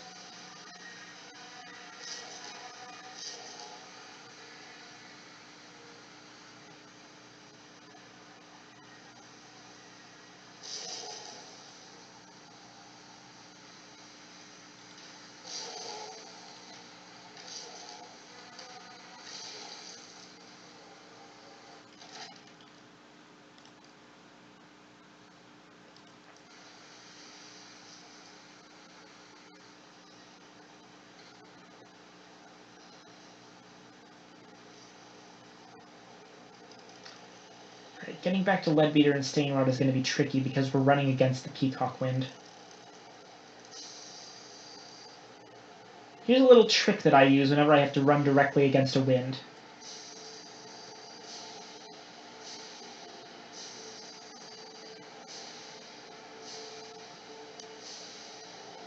Generally, you get a stronger momentum, or not momentum, you get stronger forward movement out of repeatedly using the juke move.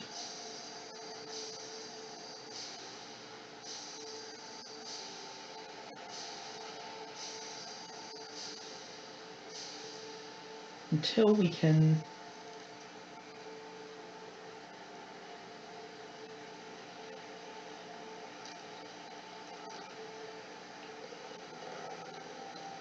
try to get to a more sheltered zone.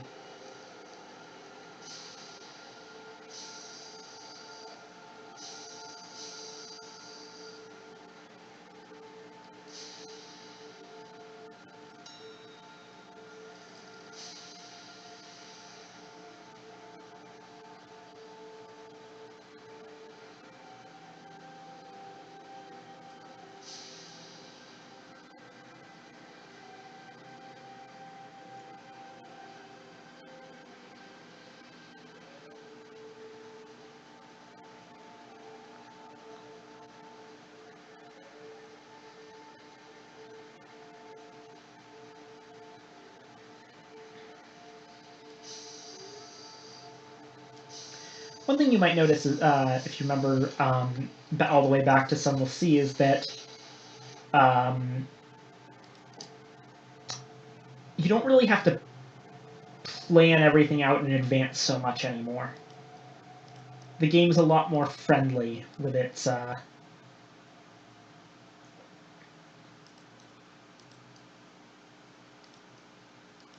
just stuff in general, really.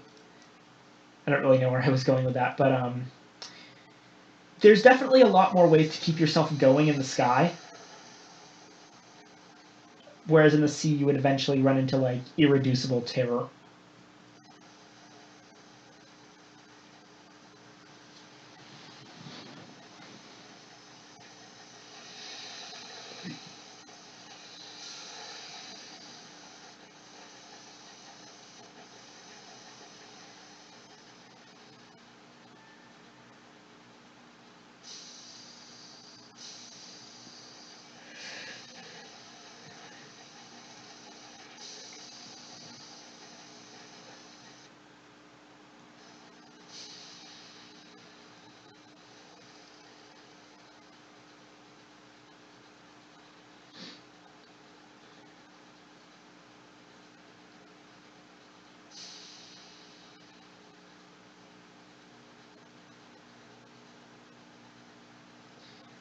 Now, hopefully this is the correct route to Trader's Wood, because I really need to get these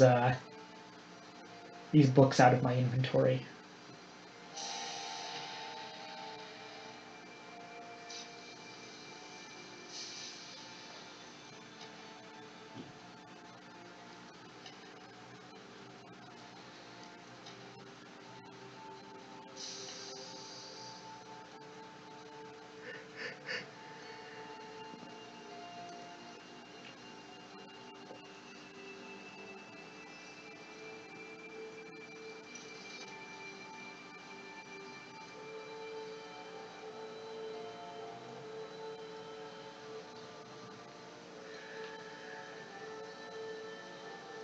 Whereas the Southern Reach, at least in this game, is a bit more of a jungle sort of territory.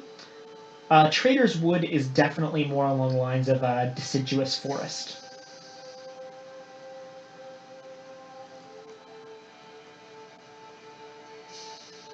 Ah, signal box.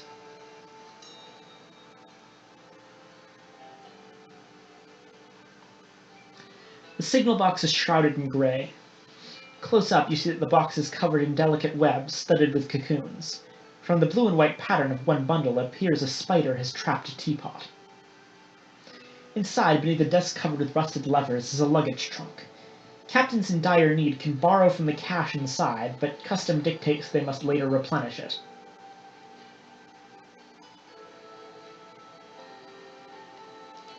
Let's just read the ledger for now.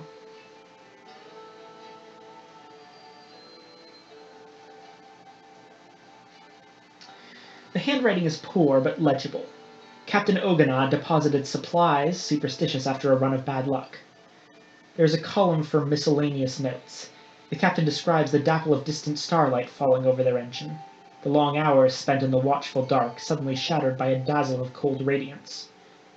When will they know such splendor again?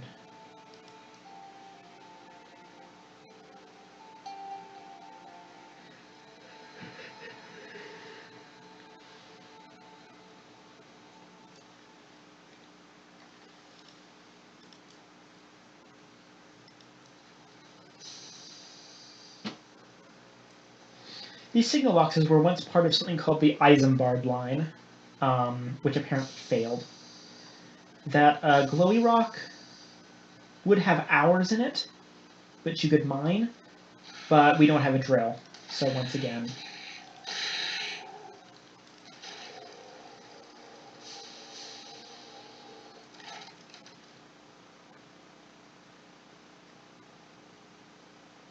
let's listen to the Cantankerai's complaint this time. The Cantankerai emits a long, flatulent eruption. It sounds as if someone had punctured a hippo. An engineer clears his throat. Once saw a herd of Cantankerai mob a scornfluke. Must have been 24 of them, so furious they impaled themselves on its spines to get at it. Yeah, remember Lornflukes? We have Scornflukes now. They're worse.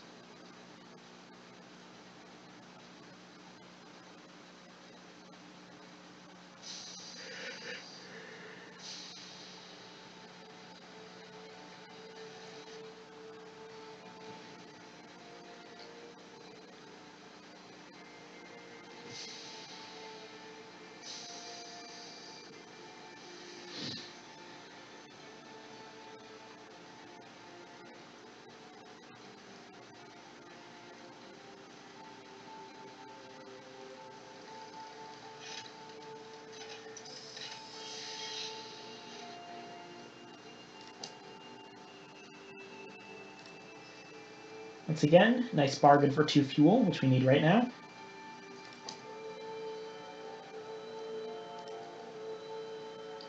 Right, port report.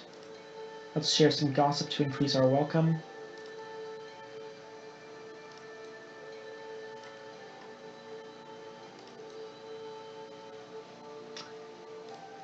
And now we can do some terror reduction.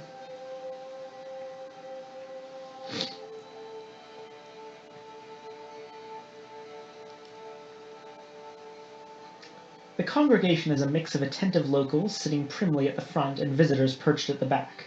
The accordionist coaxes them into attempt at Judge Eternal throned in splendor.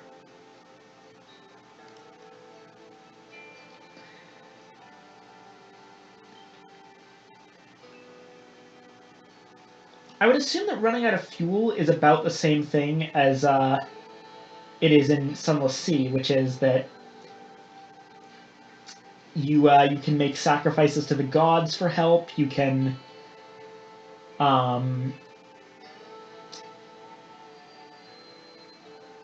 you can pay for, like, someone could theoretically tow you if you're close enough to the starting area, or you can abandon ship and have like a 25% chance of surviving, and even if you do, that means you'll have lost your ship and have to get the shitty starter ship. Which I don't know how that works if you're in the starter ship, but yeah, I'd assume it's similar.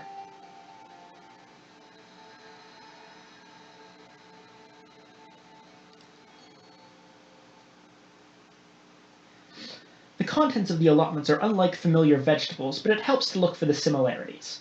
That bulbous squash is too lumpin, too spotty, too purple to be a marrow, but it is more like a marrow than it is like a cucumber. The little fruits clamped onto the serpentine vines are certainly not cherries. Cherries are not hairy, but they're closer to cherries than they are to, say, kiwi fruit or otters. Call it a marrow, then. Call them cherries. It helps somehow. The gardener, mistaking your cognitive reshuffle for hunger, offers you a handful of freshly dug, tapered, tiger-striped roots. Let's call them carrots. Right, we should go to the inn to actually reduce some terror. Read a work of speculative fiction, like last time. We've already, in the previous stream, read The Corpse at the Window, I believe. Hey, let's read JoJo.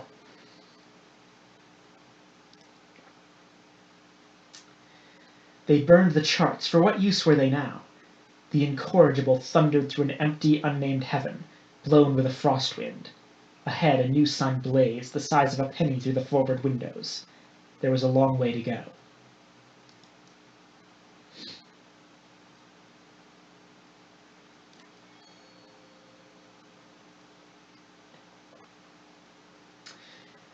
The taste is so sweet, so appley, so heart-twangingly, breath-catchingly nostalgic that it would be easy to miss the kick.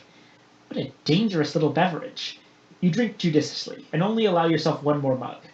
Every sip reminds you of a world that is lost, somewhere at the far end of the universe.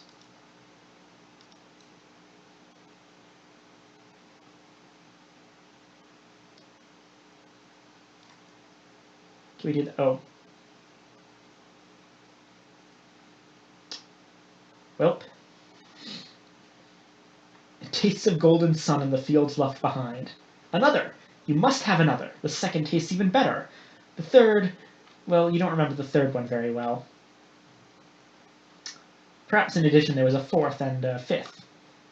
You awake beneath one of the trees in the orchard, its hard bark against your cheek. You dimly remember seeing something inappropriate and dark looks from the other patrons. Perhaps you remember climbing onto a table, but to what end? Goodness, the stars are very bright, aren't they? Very bright indeed, like bright little needles. Ouch.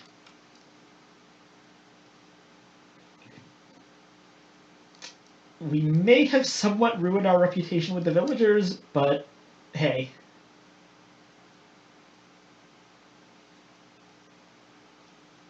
We got our terror down. And now it's back up to 5. Sharing gossip always makes up for public drunkenness.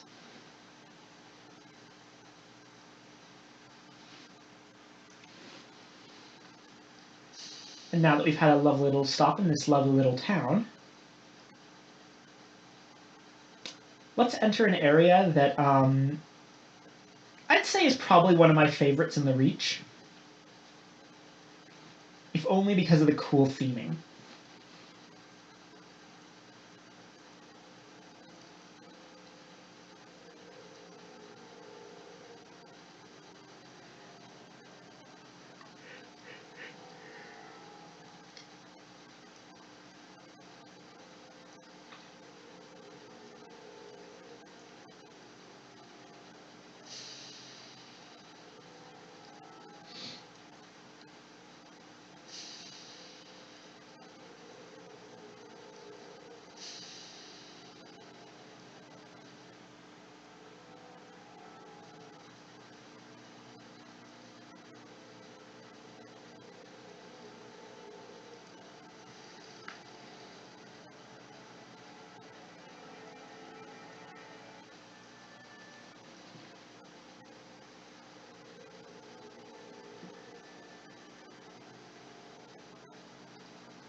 The princess looked concerned.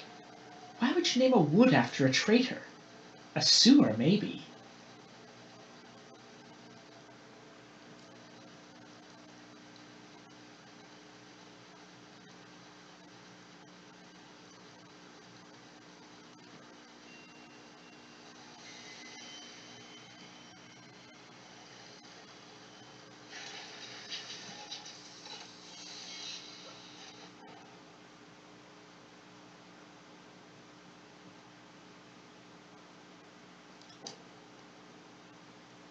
The wood is vast as a felled giant and fathomless as a great ocean.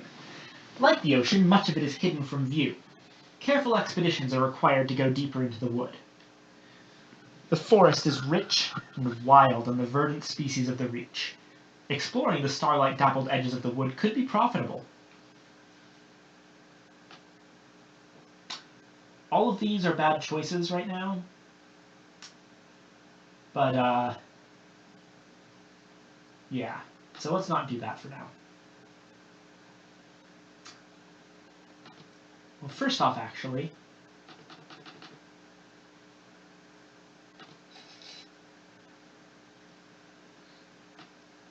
the classicists are delighted, but you can't please the theologians. Too fanciful, apparently. The medievalists cannot seem to come to a definitive conclusion. You're paid well all the same and invited to go stargazing in the pale wood.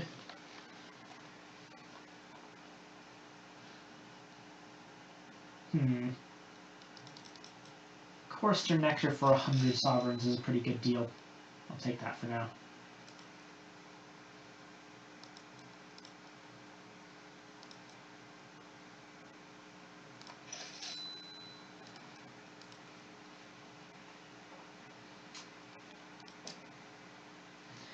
Three figures, draped in scholars' robes, huddle around a campfire. They are arguing about kings. A banner in the colours of Somerset, London University's most respectable college, gleams in the firelight. As you approach, the discussion dies. One of the scholars, a woman with a fierce expression, stands up. Only scholars should be here. Are you one? No, I'm not. Perhaps a gift would persuade them to let you enter the camp. They look wretched camped out here. So,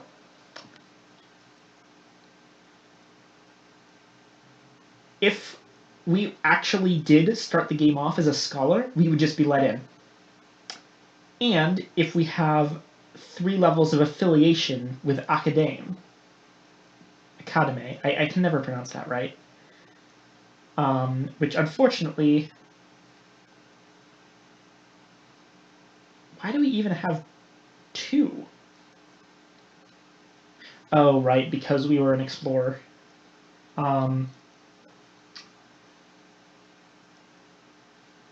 But I am.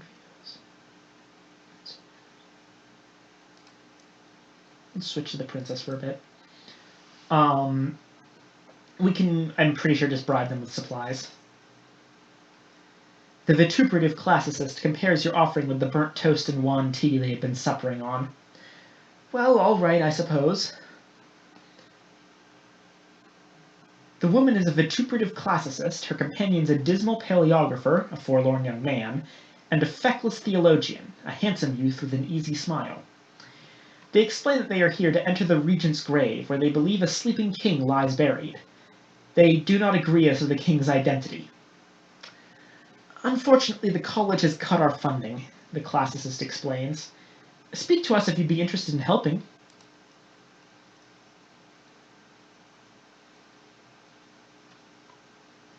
So how can we help? Your inquiry induces a rare spirit of cooperation in the scholars. The last expedition into the woods found a document written in the correspondence. It contained directions to a place called the Steward's Font, the theologian explains. Alas, that is all it needs to break their alliance. The paleographer begins to argue that the steward was a chief position in Charlemagne's household. The classicist makes a pointed reference to Inanna's husband. The theologian's smile is forced. If you could find the font, it would be an immense boon to my work. There are sputters of protestation. Our work?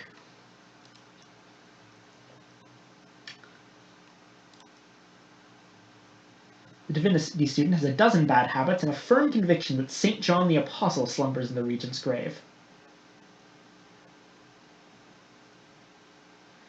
The theologian's tent is the largest of the three. Its interior has been decorated with carpets and throws, which trap the smoke from his hookah. The air is a scented fug. The theologian is reclining on cushions, drinking wine. So why St. John? The theologian's eyes widen. He is delighted to have been asked that question.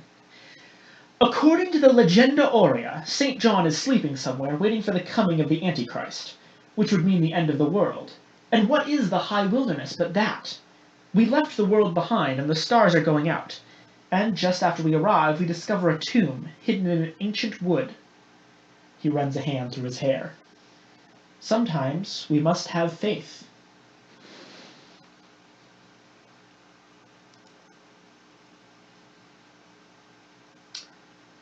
So, what do you think about the paleographer? The theologian smiles innocently. Yes, we used to know each other very well indeed. This was back at college, before all his passion got sucked out of him. He sighs. Some people can't accept change.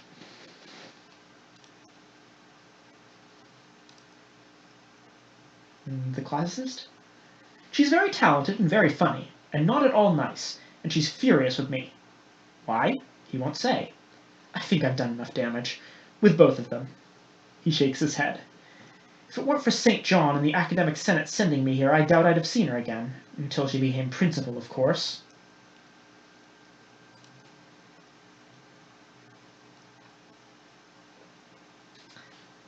Alright. Next up, the classicist. So what's your theory? Why does she believe the ancient Sumerian deity Inanna is buried in a forgotten tomb in the high wilderness? Also, I forgot to actually read the description. The classicist's tent is practical and largely unornamented. The interior is damp from her various walking clothes, which have been scattered across the floor. Old playbills and gaudy costume jewelry hang from the tent ceiling like charms. The classicist is pacing the tent, reading Herodotus while smoking up a storm. Isn't it obvious? She rolls her eyes. Fine. I'll tell you what I told the academic senate. The high wilderness is heaven, not as the church conceives it, but as the Sumerians did. A place of stars and chaos and impossible powers, in proximity to and affecting our own world, but far, far removed. She pauses for breath. Inanna, queen of the heavens, entered the underworld in search of her husband, and was trapped for a time. That is the myth. This may be the truth. She waves her hand dismissively. Besides, we made some promising discoveries in the wood. So what about the theologian? A strong opinion. Her invective goes for an hour and she only remembers to fetch you tea midway through. A liar and a traitor and a fool, she says, spooning in entirely too much sugar. I loathe him. Her hand shakes as she pours. Okay, what about paleographer? She laughs scornfully but refuses to be drawn. I will not waste breath on the undeserving.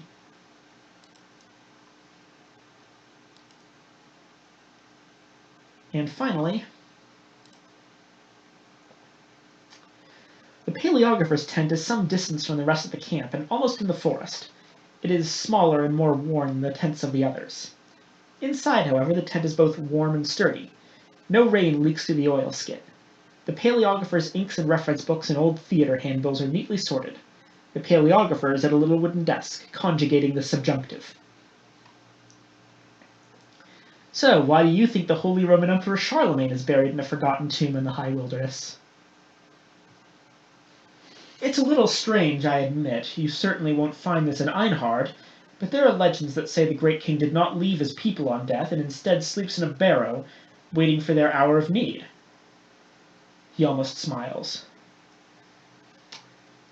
You query his people. I do not forget we are British. He pauses for effect. But is our queen not of German parentage?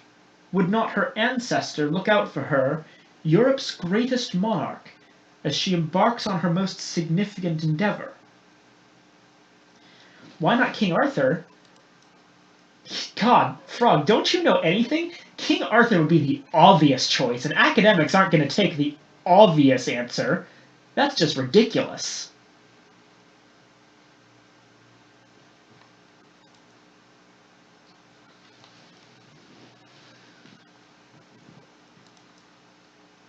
So, as the story of Traitors Wood will go on, we essentially get to side with whoever we think is right about this. And the choices for who is buried in the regent's grave are St. John the Apostle, Charlemagne, and Inanna.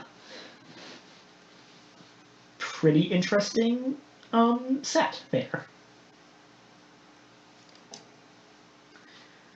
The forest rises behind the station where a few tents have been set up. What might be an owl calls from somewhere in the wood. In the far distance, a great stone barrow rises over the trees. The glade, an oasis of wildflowers and sweet meadow field in the middle of the brooding trees, is where captains meet to do business and bring their ventures to the wood to conclusion.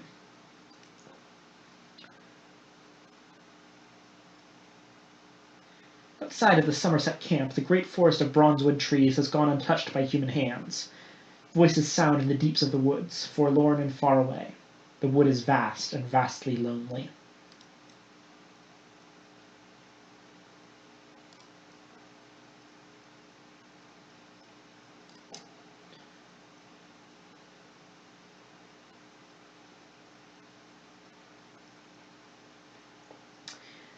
So, our current fuel and supplies are a bit too low to make this workable.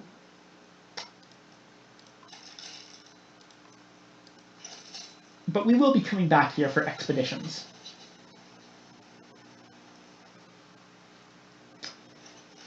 That said, we've spent enough time away from New Winchester.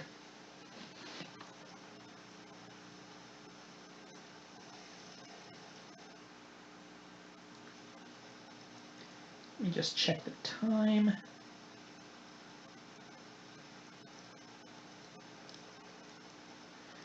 No one else has had a network error, have they? I just checked the time on the Twitch stream, and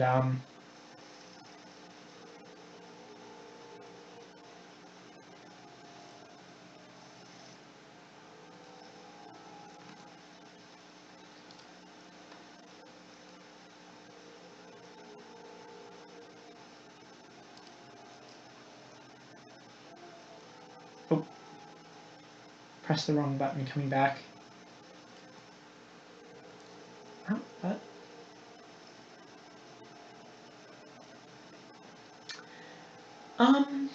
New ship soon. I'm not sure we can afford that just yet. And also, my priority is new areas, not new ships at the moment. I want to get us to Albion.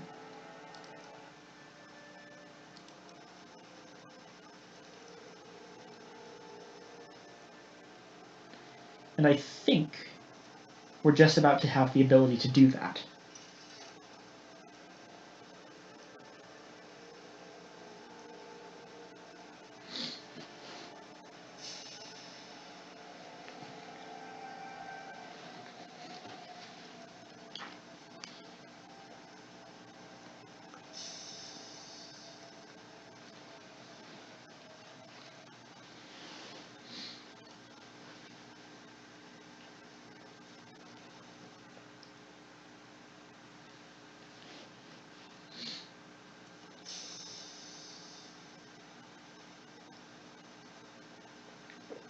But yeah, in all seriousness, the very first thing that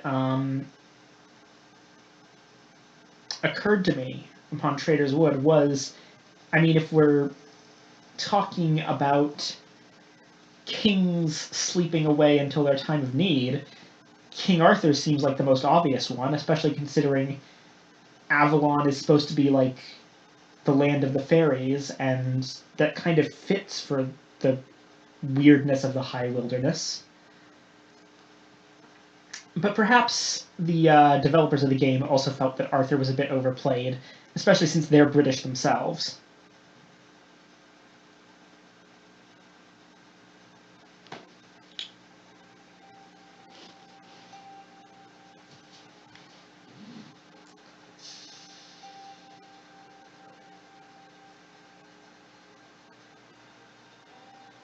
Yeah, there's a lot of people who are sleeping until their country needs them most. It's a very classic way that people think about ancient, potentially apocryphal heroes and leaders and such. It's sort of like the. I almost feel it's like having an extra life in a video game.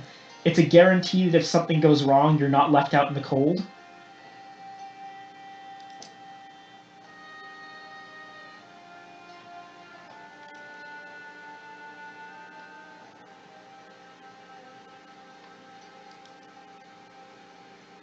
$400 sovereigns.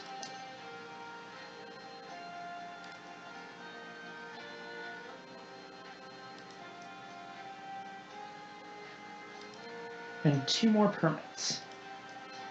Good. That should be exactly enough to get us to Albion.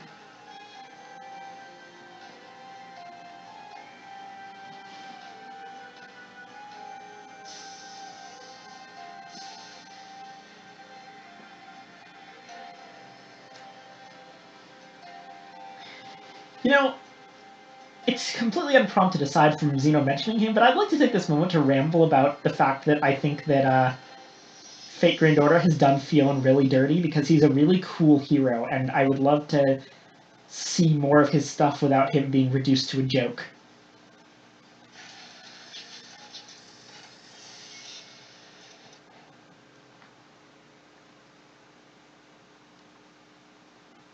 The egg didn't...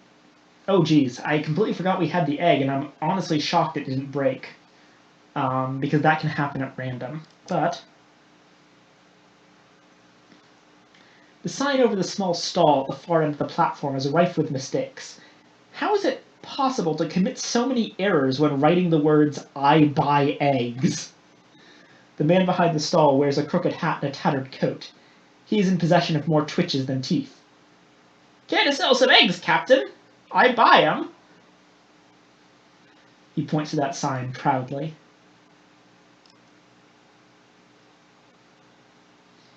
You pass the man the egg. He almost drops it. He then searches around under the stall for a while, with the egg tucked dangerously under his arm. Eventually he gives up looking for a container to stow it in and clutches it between his legs while he roots through his pockets to pay you. Finally, with a nervous smile, he tips the right amount onto the counter in front of him. Yeah, I actually I have Finn in Fate, so I did see the DHA gift, and it was hilarious.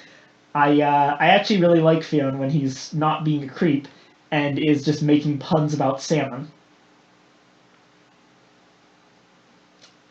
And also the fact that he's like really knowledgeable about chemical processes and stuff, I would love that to be like a thing for his character, that he gained infinite knowledge from the magical salmon. I would love it if they made that like he just casually rattles off high level scientific theory and biological chemical bullshit instead of just hitting on women all the time. Delightworks, hire me.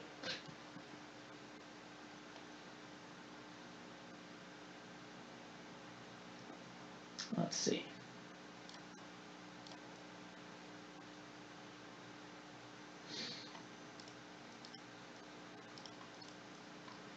Let's put all this stuff in the bank. Actually grab some tea because there's something I'd like to do.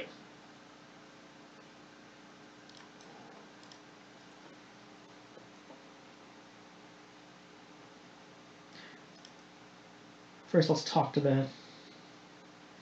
I'm settling in nicely, thank you, Captain. You've a good crew here, and a sharp one. The navigator already has visited every crew member at their station.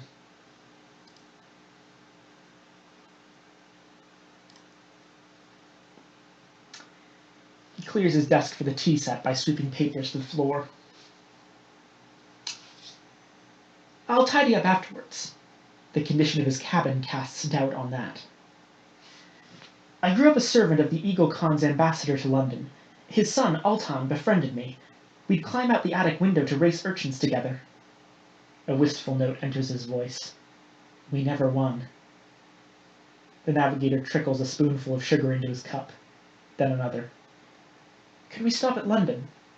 He stirs and stirs the tea. Altan died. I couldn't even be at the funeral.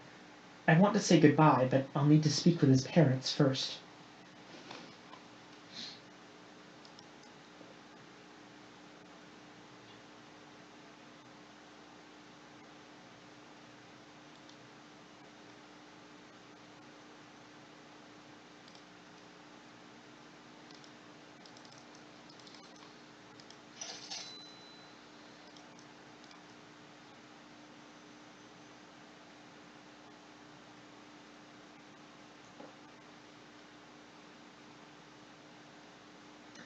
Anything else we need to do here? Ah!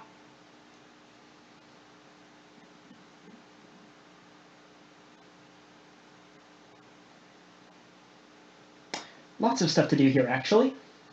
Escort the incautious driver to their family doctor. The silver plaque on the door, bearing only a name, indicates this is the address of New Winchester's most exclusive practice. While the doctor conducts her examination, the driver asks you to update their old records with their current employment. You take a moment's pleasure in the driver's ridiculous middle name, and pass over the field on gender, straightforwardly crossed out. Their address was last an eye-raisingly prestigious New Winchester townhouse. You amend it to the name of your locomotive. Ah, the doctor says, peering into the driver's ear. A case of verdancy, a fungal colonization of the brain. Not uncommon in the Reach. You've noticed uncharacteristic impulses, changes in behavior? She eyes the driver's skysuit and scars. The driver nods.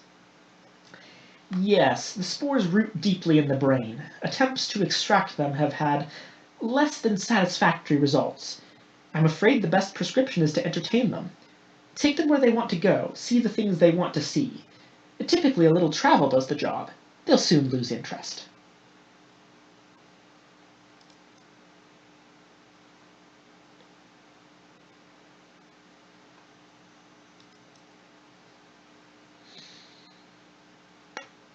Now we have that grand premiere to get to.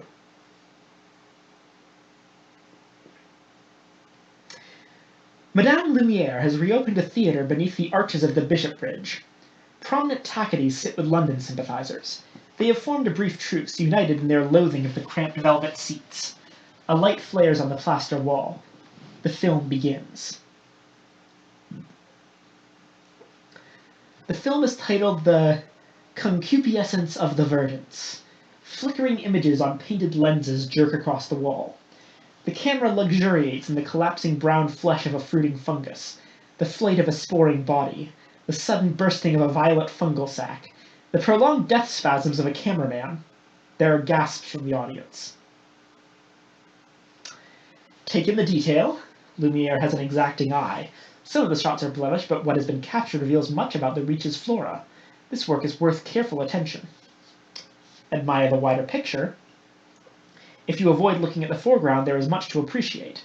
The film strips have been painted to reveal the lush colors of the landscapes, the violent purple of the fungus. There's an awful beauty to the whole thing. Or, close your eyes. If you put your hands over your eyes, you could almost consider this a relaxing interlude.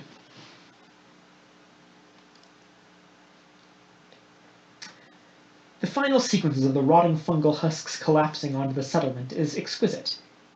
And yet you are the only one who remains behind to congratulate Lumiere. I wish more were so discerning, she smiles. Still, this was only a start. Please, meet me later.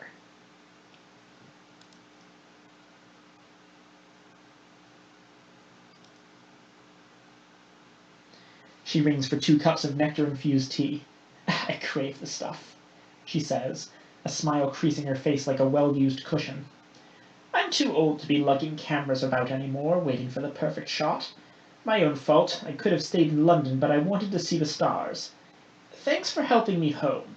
This is where I'll stay now, I think. She coughs into a yellow-stained handkerchief. Time to fund films rather than make them, I think. The coughing worsens. Please excuse me. She leaves you with a hurried goodbye, and the bill.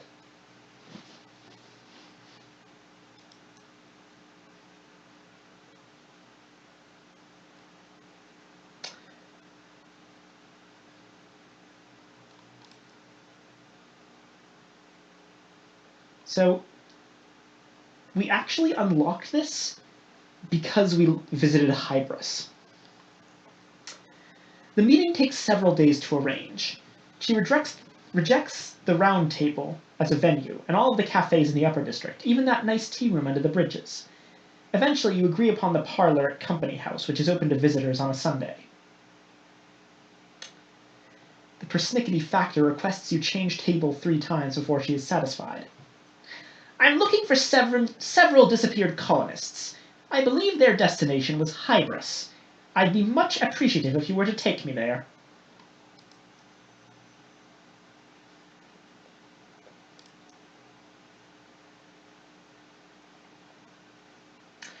You know, I didn't even think of that, Zeno. That's an interesting idea.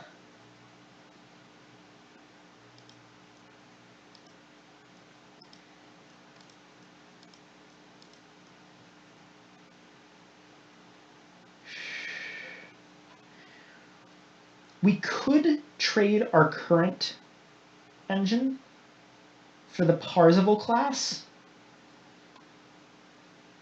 But we would be left without too much wiggle room when it comes to crew. And also the Parzival class is a downgrade in crew, hold space, and weapon slots. So, yeah. Fun note, the vast majority of at least the trains made by London are named after Knights of the Round Table. Percival, Pellinor, and Bedivere.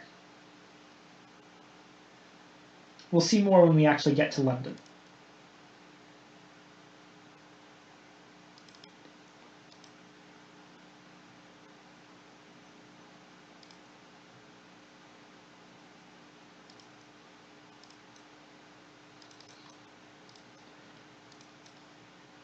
Let's sell some stuff.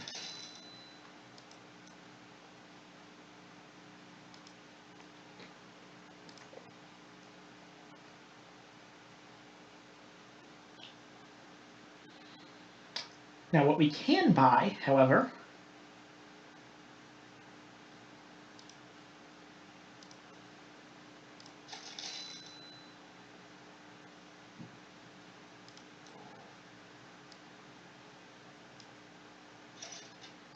is a drill.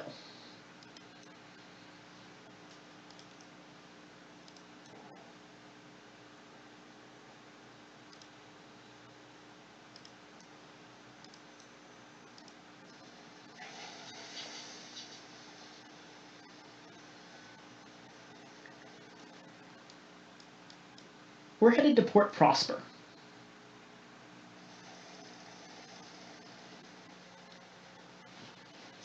Yes, yes, yes. Pierce the heavens, so on and so forth.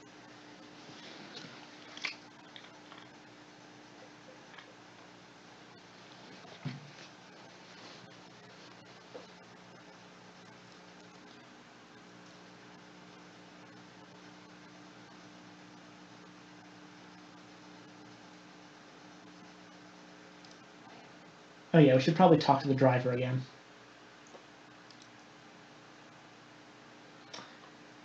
The incautious driver paces back and forth, clicking their tongue. It must have been the crash, in the nature reserve. My father sent me there to take up a nice quiet job. I always did love botany, but when they pulled me from the wreckage I had new dreams to follow. I thought they were mine. Now how can I be sure? A new resolve washes over their face when they turn back, eyes sharp and sparkling with a flicker of emerald. Either way, I know where I have to go. Old Tom's Well. Give me the wheel, Captain. I have an appointment to keep. Not for a bit. Sorry. Funnily enough, it doesn't count that we've already been to Old Tom's Well. We have to do it while, knowing about the driver. It's partially that the driver's story is so easy to start, they don't actually expect you to have reached Old Tom's Well at this point.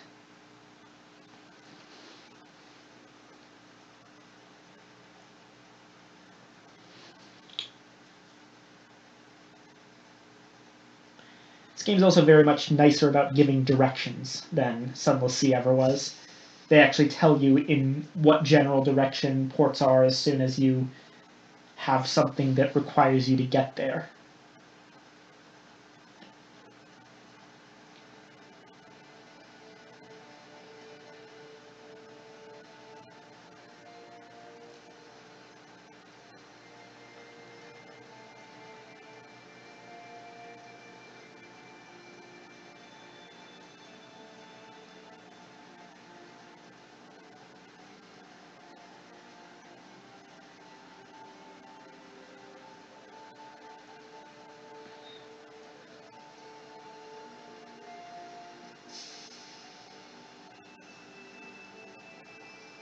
We don't have much terror, but let's reduce it anyway.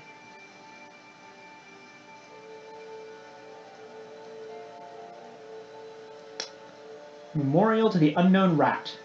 For those of you who weren't here before, the Memorial to the Unknown Rat is considered a wonder, which is a spectacle that reduces terror. There's also horrors, which are spectacles that increase terror. Examples of horrors include Faith's Fall from earlier, that giant weird fungus thing, as well as Tigalar's Haunt and Old Tom's Well. And from last time, both the Desolation of Saliba and the Grave of the Silent Saint are also horrors. You might notice that there's a lot more horrors than wonders. That's correct.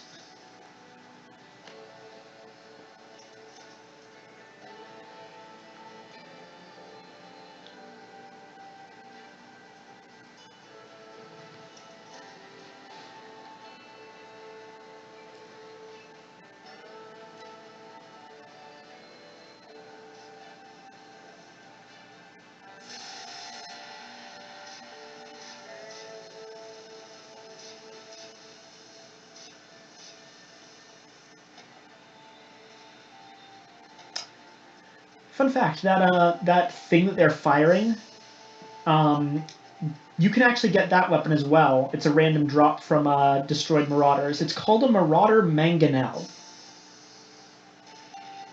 So it's not even really a gun. It's a catapult that fires like big hunks of burning scrap iron.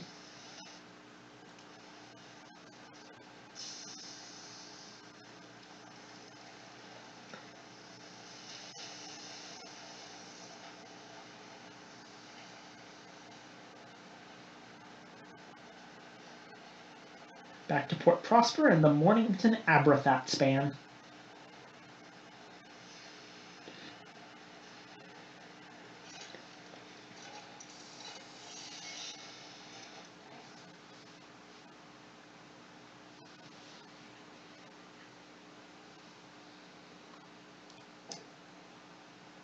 Oh shoot, I sold that bronzewood.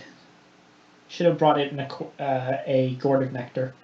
Ah well, some other time.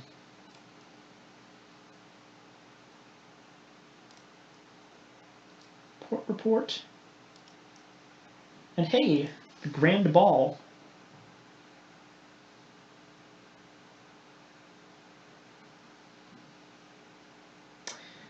The idea behind Port Prosper in general is that there's Eastenders and Westenders. The poor and the rich. And you kind of have to build reputation with both of them. Candles illuminate the great staircase that sweeps up to the residence of the Windward Company, which has been chosen to host this season's ball. West Enders promenade in their finest. Hoop skirts and starched collars predominate. White tie is the order of the evening.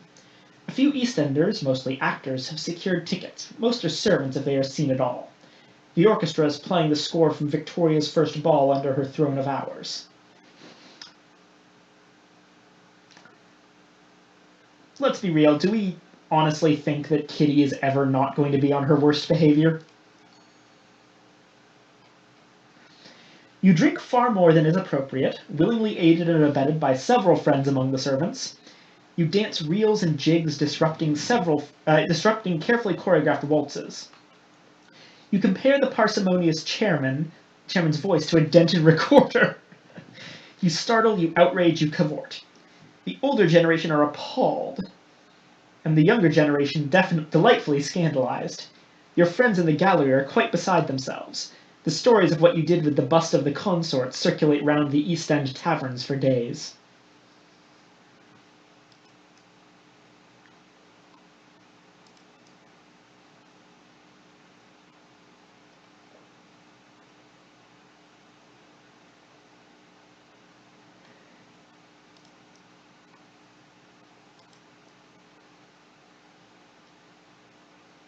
Ha. Perfect. That's the stained glass we need for Titania. Now, we'll be putting it in the bank for now, as soon as we get to Albion, but it's good to have it. As for other things here,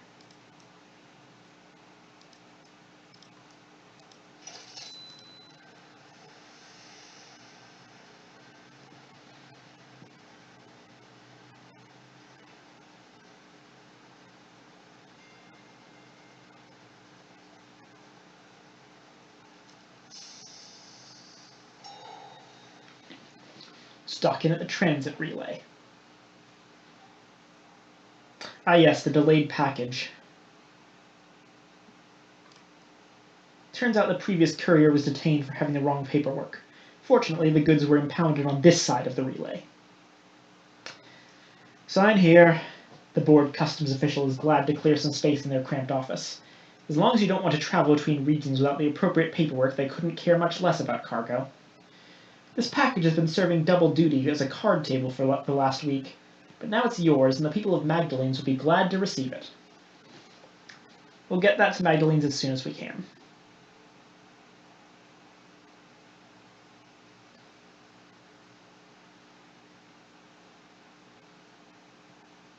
So the first thing we need to do is get a travel permit between Albion and the Reach. That costs us 2 ministry-stamped permits, which is why I've been collecting them. At a Bronzewood kiosk, the superintendent examines your papers minutely, sticks them on a spike, then signs and stamps a small booklet for you, your new transit permit. Union Jack Blue, he says of its cover, as if it were something to be proud of. Present ourselves to customs. Nothing to declare.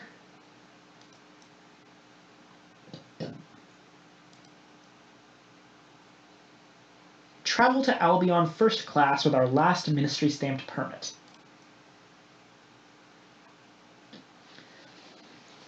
At the sight of your papers, the superintendent jumps to activate the relay. Its hour looms rumble, spinning the pocket of new time in which your locomotive will make its journey. Wrapped in your engine's new code of hours, it will be hard to say how long the journey takes. But the hours used by Imperial officials are languid and seasoned. The passage should be at least tolerable. The machinery grinds and stirs. The steam vents. The sigils of the edifice burn with sullen fire. A force like a great hand seizes your engine.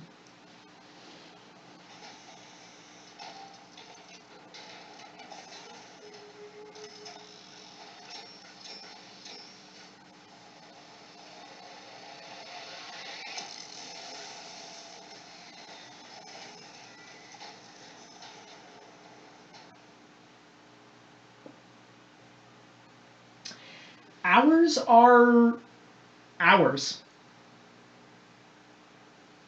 I should probably have clarified this earlier, but as part of her conquest of the sky, Queen Victoria has attained perfect mastery over time, partially through hours.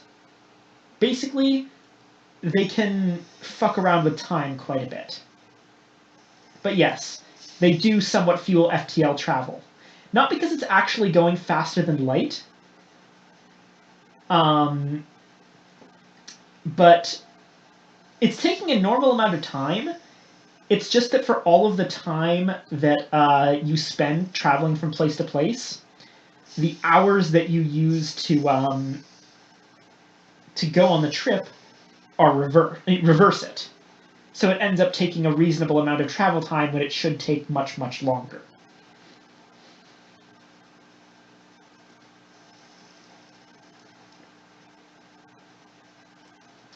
So, welcome to Albion.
Huh?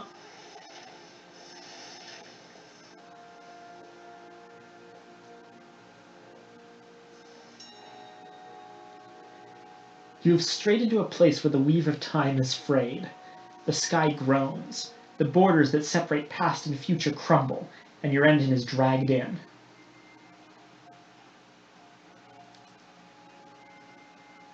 The boiler rumbles. The chimneys spume. You urge your locomotive forward into the churn of time. The present quivers, falters, and is torn away.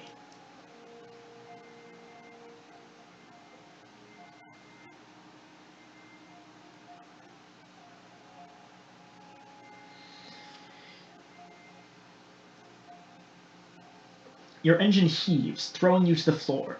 A shrill shriek of rending steel. Something is gutting your engine. Great claws prizing apart the hull. Is this past? Future? The gun batteries thunder. Sky-suited crew pepper the breach with small arms fire as the shape presses hungrily against it. You force your way through the battle to the bridge, ordering an evasive maneuver that casts off your attacker and sends you thundering from the weft. Your engine's scars remain, along with the rounds that had been freshly loaded into the guns, and several of your aggressor's talons blasted from it into the fray. So, we lost 8 of our hull and gained some terror, but we also got those claws as an uncanny specimen and a carefully packed crate of munitions. The princess storms in immaculate. How dare your crew wake me so early? Wefts are no excuse. I'm unkempt. So yeah, we just saw the consequences of all this time fuckery that's going on.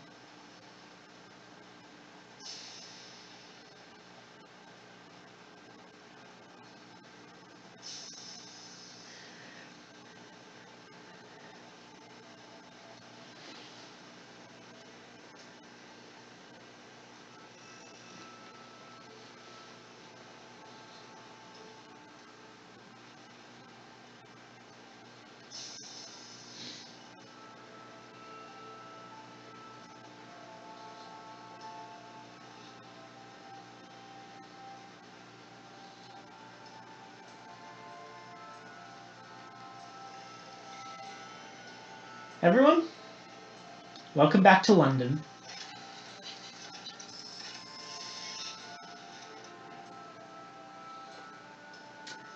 London's chief station, draped in Union Jacks and studded with bronze busts of her enduring majesty. The platforms crowd with people. If the throne of ours is London's heart, this is its carotid artery.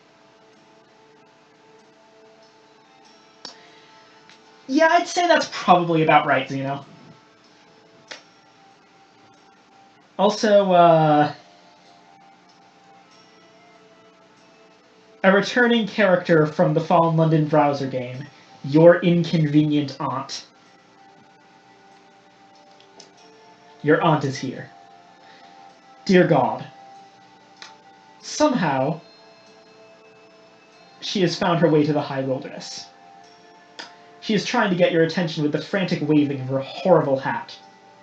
I know you've seen me. Listen, I've quite exhausted my possibilities here. I am a serviceable quartermaster, I have friends everywhere, and my scones are to die for. How's that for a curriculum vitae? Now let me aboard. Is she even your real aunt? Either way, you'll have to deal with her. Not now, Auntie. Locomotives are no place for aunts. Employ your aunt as your quartermaster. Filial piety demands as much, and she does make a damn fine scone. We can afford to lose savage secrets. She smiles with sincere delight. Here, take my bag. Her bag is very heavy. And my hat. Her hat is also very heavy. Your crew are alarmed when she boards your engine. Their alarm only increases when she begins to pass comment. After a thorough survey of your locomotive, she graces you with a smile. There's work to be done. She has extracted gossip from you before she has even boarded. This woman is skilled. And finally, we have a full crew complement. First officer, quartermaster, signaler, chief engineer, mascot. And yes, our quartermaster does appear to be our inconvenient aunt. Why not? The Office of Works is a bustling bureaucratic enigma. Behind its red-bricked flanks labor numberless clerks and surveyors. What mysteries lurk within its memoranda, its chits and receipts? What exactly are its eponymous works? No one is sure, but a drafty loading bay, an unflappable foreman purchases supplies to complete outstanding work orders. The Office of Works, God bless her, has very particular requirements. Very particular. Let's have a look. 3 barrels of unseasoned hours and a ministry-stamped permit. We can get that eventually. Ah, yes. Navigator's here. The Navigator waits for you. I've been away some time. Your vouching for me would make a good impression. I want to make her proud. The house is small, but it is an expensive location. It is well kept. The windows are clean, the steps freshly swept. Asphodel is flourishing in an urn by the steps. It still feels like home. The Navigator gazes at the front door. It feels strange to know I'm just visiting.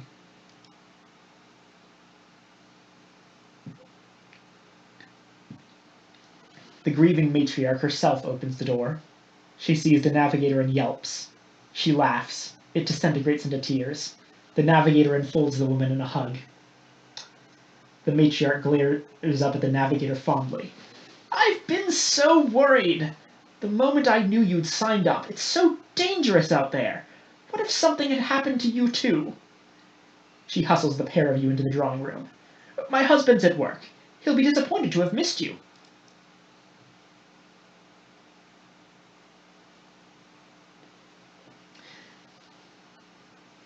The grieving matriarch is determined you'll join her for tea.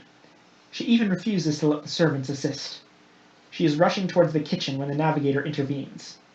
We can't stay long. I mustn't impose on the captain. I promise I'll come back soon. He draws the matriarch close and lowers his voice. I came to ask, may I borrow the key? I haven't been able to pay my respects. The grieving matriarch looks mortified.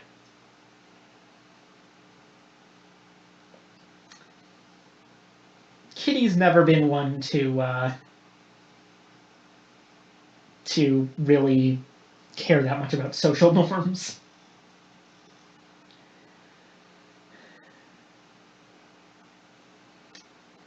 The woman takes an iron key from a side table. Please keep it. I'm not going in again. Will the captain take you to the Empyrean?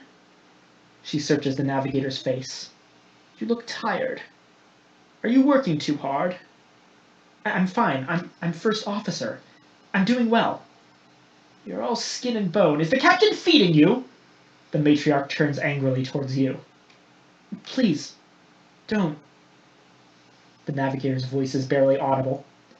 When Altan, I asked him to contact you. I asked... The matriarch rushes from the room. She returns more composed and carrying a well-read book. You should have this. She refuses to let the navigator leave till he's promised to write and to visit again soon.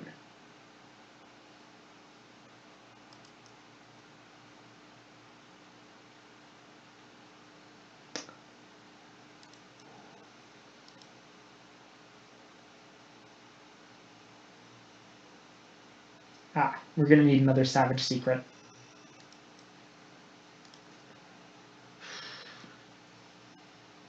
Okay. Now, an important note, the Silken Salon here, we're not going to do anything here yet, but this is actually a place to sell your stuff. You can sell gossip, cryptic benefactors, ministry stamped permits, and royal dispensations if you have them, in exchange for sovereigns and experience. It's a pretty good deal, and it's good later in the game when you start racking up too many of these things to actually use, but we're not there yet.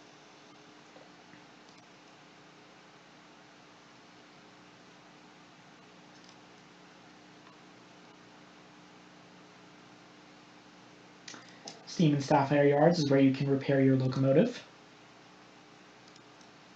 And a couple of other things that we're not going to touch just yet. And the Ministry of Public Decency is where you turn in port reports here, but it also includes the Royal Horological Office.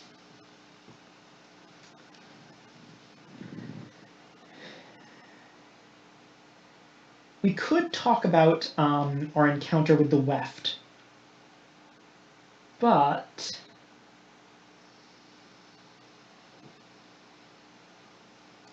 we need to do this first. The chief horologist looks surprised at your inquiry. Horologists tend to be cut from a specific cloth, a rather grayer fabric than that worn by a skyfarer. However, you have the right to take the examination if you wish. He blows the dust off a textbook and bids you sit down. No calculation devices or writing implements are permitted. The chief horologist peers over the book. If the current time in Perdurance is exactly 17:15 of the clock, and the time in Albion is 1834, what, pray tell, is the current time in Lustrum? Hurry up. So, this test is a bit of a trick.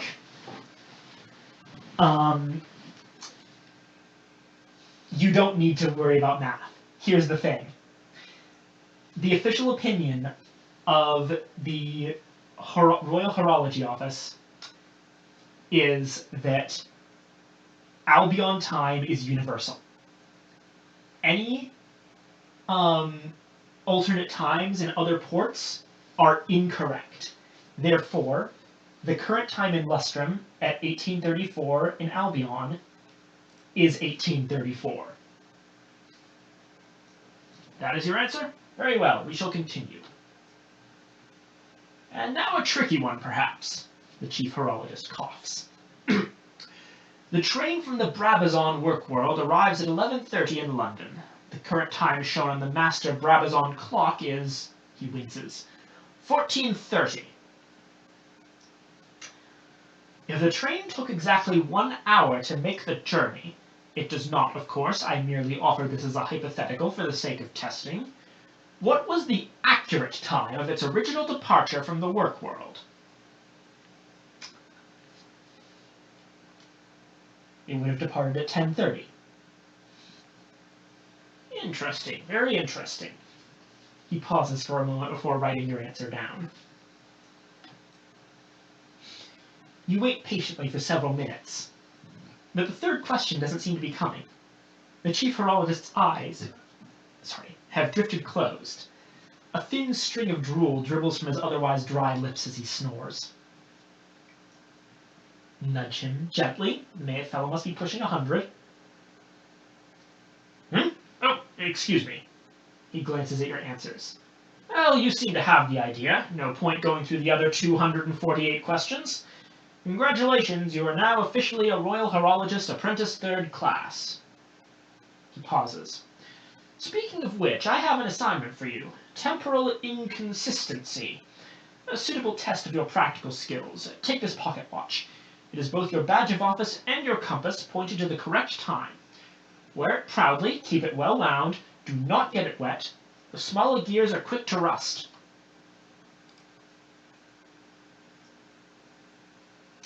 As soon as you mention the weft, the chief horologist springs up and closes the door to his office. There, now we can talk more openly. These outbreaks of unruly time are politically sensitive. I assume preventing or repairing them is beneath Her Majesty's dignity. She is, of course, terribly busy. Our office has been instructed to make such repairs as we can. We have invented the raveling jacks, simplified hour looms that can reweave time's torn fabric.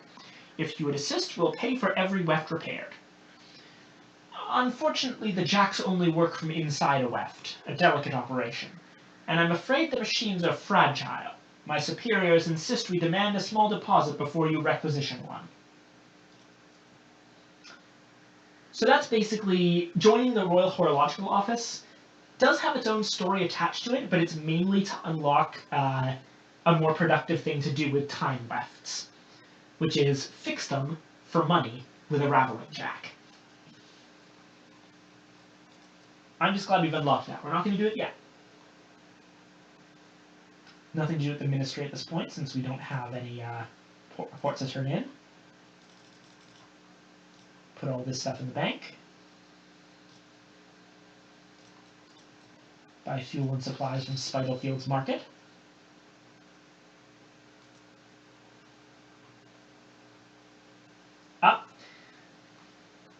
If you remember, the Bedivere class escort was the last train available in New Winchester before the Moloch class liner, which is not made by London, it's made by, well, hell.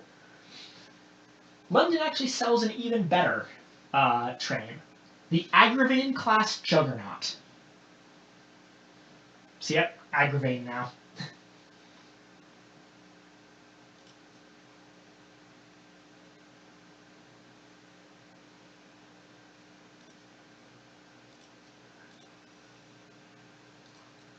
One more of each.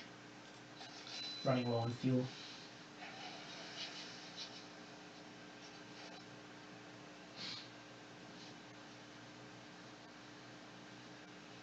Or, wait. Forgot the bazaar. Always check the bazaar. It's both a good source of directions and a good source of money.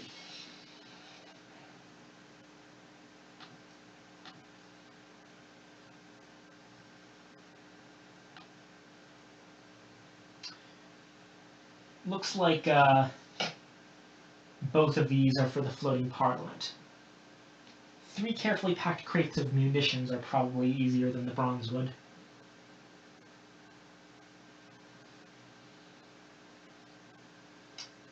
That sad floating parliament is to the west.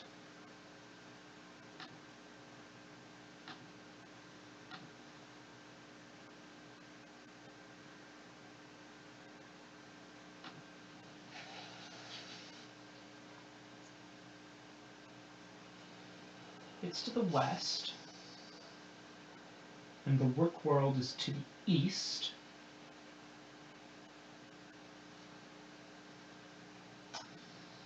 That means that the north or south is my current target. Ah.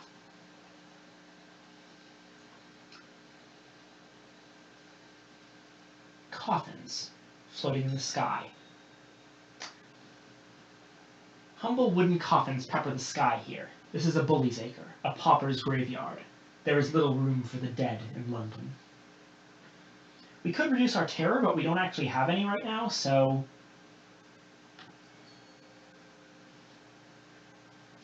You enlist your least scrupled crewmen and exit the main hatch. Maneuvering close, your nominee gets out the footplate in the driving wind and hooks a coffin with a coal shovel.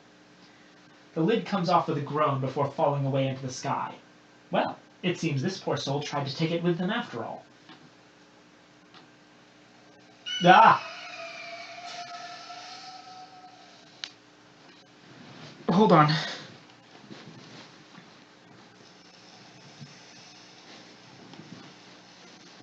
Hey, you can deal with that scribe spinster, right, London? Of course you can.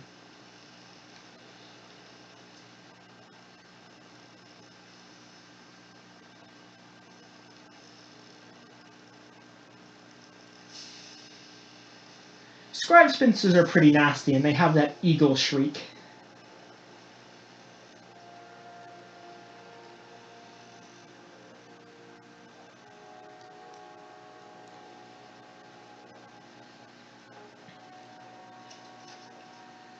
I really love this just visual of giant factory worlds stretching through space.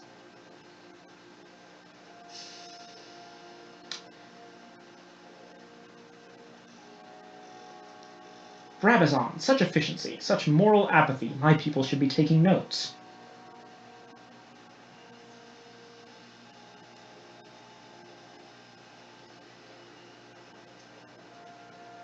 I really don't get the logic sometimes behind what summons enemies. Like, sometimes it makes sense. Like, when you go to a wreck, and the ship that made it a wreck is still hanging around and is about to attack you. Like, that works. This is just kind of weird. Like, why does grave robbing end up sicking a scribe spinster on your ass? I thought I just saw a cantankerite, but... Oh. That's a bull cantankerite.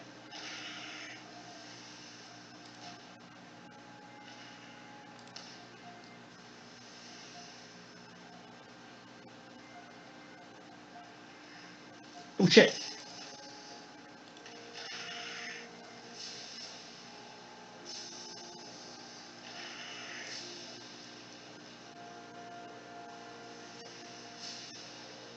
Lesson learned. Do not let cantankerite surprise you from off-screen.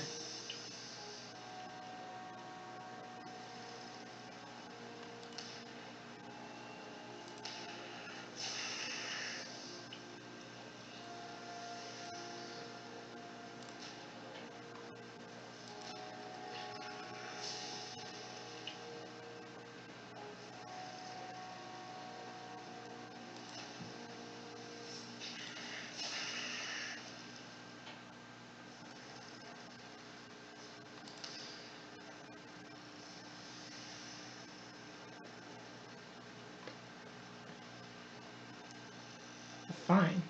Just go off into the distance like that. Be like that. I thought we had something special.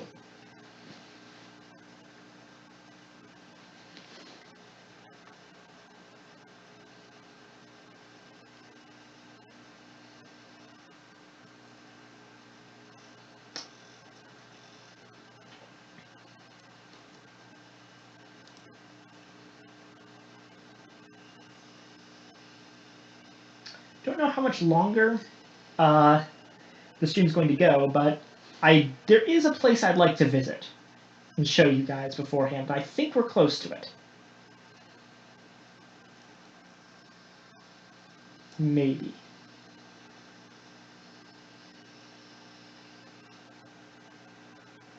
Yep. Who wants to go to the beach?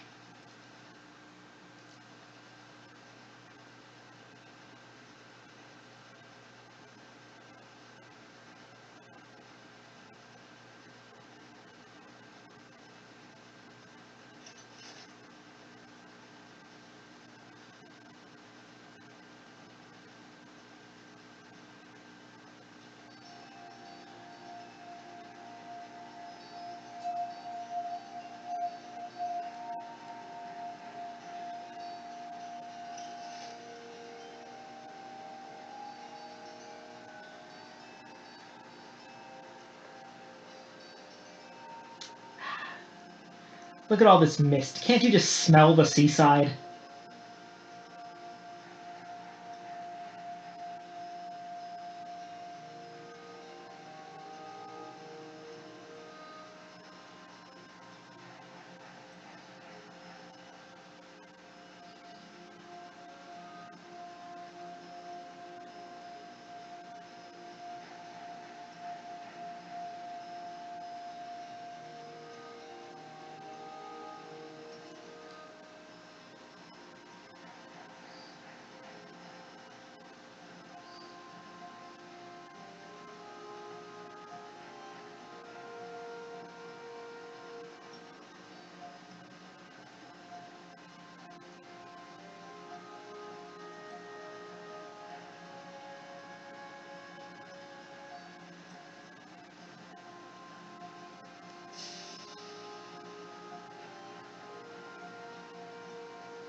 yellow disc things?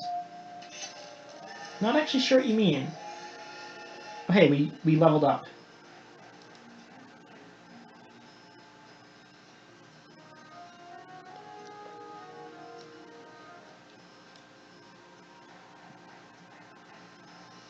Even more possibilities.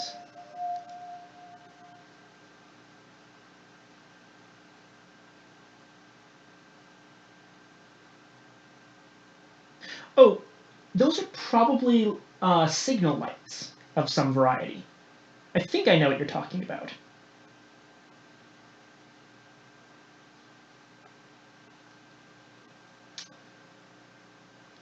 Metamorphosis.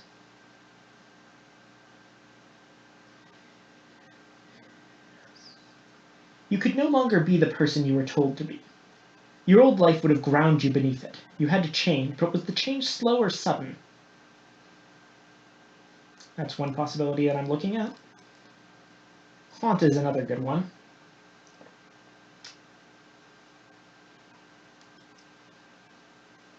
All sorts of crazy stuff here. It's Pestilence. I don't think I've seen this one. Oh. Since arriving in the heavens through the avid horizon, you have contracted an unlikely illness. You are turning, imperceptibly slowly, into glass. The progression of the disease has halted for now, but where has it taken root? Beside your heart or in your lungs?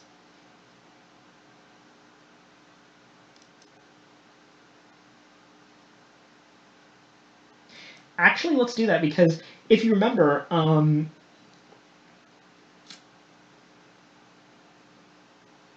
the original kitty actually did have some crystallized organs by the time we finished from Antha. So this is kind of just a version of that, it looks like.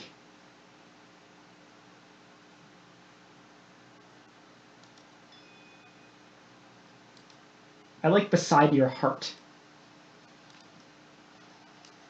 Anyway. Welcome to Warlibury Juxtamar, otherwise known as Warlibury by the Sea. Is that right there? Is that the yellow disc you were talking about, Xeno? This thing that I'm looking at?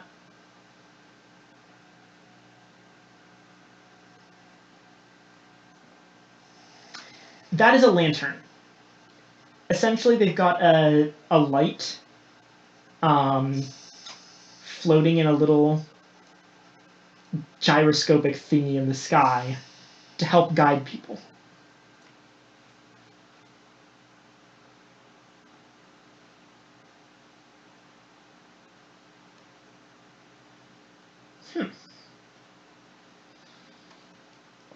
That night, your sleep is peppered with uncomfortable dreams. A dream of a midnight meadow. Above you, the stars are going out one by one, as if their gas pipes had been turned off. Flowers bloom in the dark, colored in a spectrum of blacks that were heretofore imperceptible. The black of grief, the black of before times, the blacks of liberation and of possibility. A rainbow arches across the newly empty sky in 7 subtle shades. All black, of course. You wake.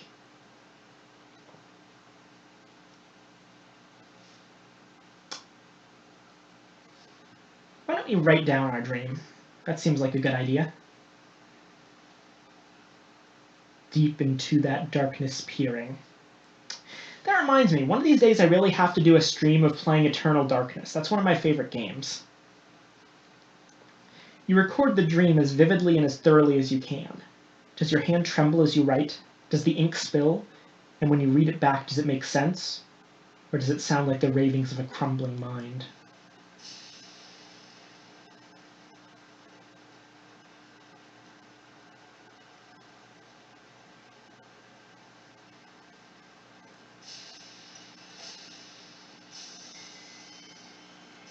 So, you guys excited for the beach episode?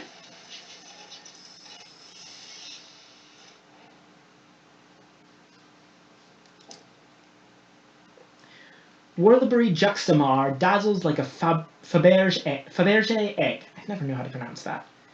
Lamplit, rich brass, and Britain Baroque. In the distance, carnival music mixes with faint cheering. A queue twists and snarls along the dock. Visitors are not allowed to just stroll into the port. They must be admitted. The Fathom King? I'm not sure what you would call an equivalent to the Fathom King. I guess I would say no-ish. Maybe if you count Trader's Wood. But the storyline of Sunless Skies is... It works a bit differently than what we would call the main story of Sunless Sea. I'll explain that in a bit. Every fortnight, the Bureau of Entertainments holds a lottery to give out a number of paupers' passes which grant free admittance. The queue for these is long, but it's not the only way into the port. Bypass the queue at the insistence of the authorities. A fox-jawed man, smartly dressed in cobalt, takes notice of you. He crooks a finger. First time visiting Whirlbury Juxtamar, eh? Come on, come over then. The representative of the Bureau of Entertainments introduces himself. We are a department of the Ministry of Public Decency, but we're entirely autonomous. We run this port for the benefit of weary travelers. He leads you past a queue that doesn't even bother to grumble. Yes, I know, queue jumping is terribly uncouth, but would you really rather be mingling with the proletariat when you could be enjoying our port? And I'm sure once you've seen what we have to offer, you'll need to come back again. He leads you to a fitting station. Everyone goes through this. There's a dress code. The Bureau of Entertainments wishes to encourage industrious captains to patronize the port. To this end, on a captain's first visit, they are allowed in both without charge and without having to queue. The couturier is exquisitely attired. Burgundy tailcoat, cravat, brocaded vest in iron and ink, breeches, boots, and a smile like a shark. Periodically, he checks a brass pocket watch while his grin lengthens and diminishes in turns. He is here to supervise the attire of new visitors to the port. In Whirlbury, everyone dresses up in the heady styles of 50 years ago. The Bureau of Entertainments provides suitable attire for all visitors. What article of clothing are you going to base your choice of outfit around? In a droll voice, the couturier, who could be anywhere between 17 and 39, explains. Whirlbury Juxtamar is the perfect holiday destination, enhanced by visitor adherence to the dress code. Do not fear, it is all to enhance the experience you have while with us. In addition, and as a reassurance about the stringless nature of our generosity, I should inform you. The mists are corrosive and will eat through your regular garments. We provide access to a full wardrobe of coats, waistcoats, frock coats, dresses, dress shirts, breeches, boots, bustiers, and more. To ensure your own remain intact, we love to see familiar faces. It wouldn't do to put you off. Now pick one item and I'll choose you an outfit that suits it.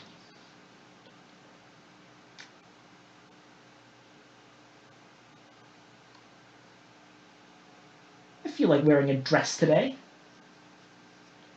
The couturier deploys two gangly youths, both pale with eyes like the death of the day, sunset colors to complement their uniforms. I hope you won't mistake this for a common establishment administrator. Wear anything you want. There are no rules here. No matter what you do, it feels like the couturier's assistants are there first, whisking your picks away to resize for your frame. They tug and tease at collars, lace up corsets with grace, adjust folds and hems so that every angle cuts like a cruel word. When you finally dismiss the youths, the couturier considers you for a long moment. He turns to a wardrobe and hands you several garments, all your size. Once you are dressed, he dismisses you, shooing you into Whirlbury Juxtamar.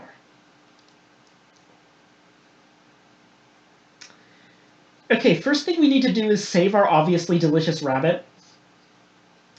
Save your rabbit from the pavlova vendor. Crushed up meringue and trails of cream ooze down its pink nose. Why is it there? That is your obviously delicious rabbit, all right, sitting inside a bowl brimming with clotted cream and blueberries, a halo of meringue atop its head. Someone had clearly endeavored to eat some of the confection, a fact that does not seem to bother the rabbit at all. You pay the vendor of the pavlova and abscond with the bowl, rabbit and all. With any luck, you won't have to repeat this particular rescue.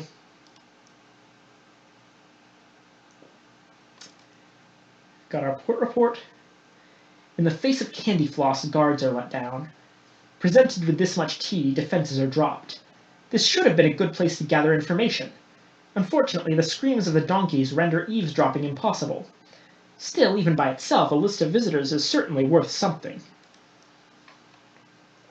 Ah, here's a path to the beach. No trip to Warlibury is complete without a jaunt along the beach. You should stroll down the shore, where the mists wait in glittering coils. Yeah, don't you know? Donkeys are all the rage in seaside towns.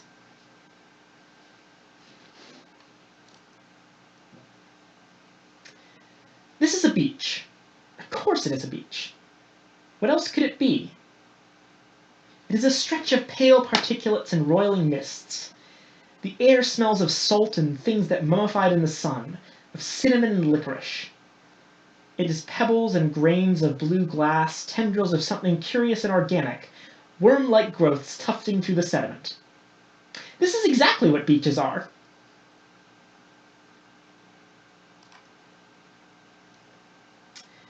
This section of the beach is unusually pallid. As you crunch along the sand, you discover this is because it is comprised of ground-up bones, all from birds and mice as far as you can tell.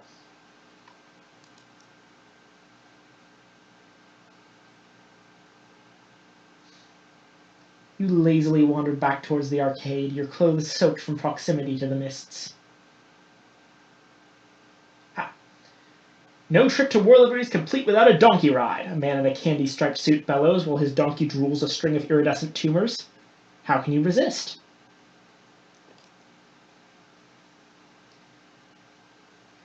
Thanks to your donkey's multitude of taloned legs, you find yourself enjoying an unusually scenic ride along the shore. Who knew that donkeys were such expert climbers? You return to the paddock of nervous customers intact and only moderately traumatized.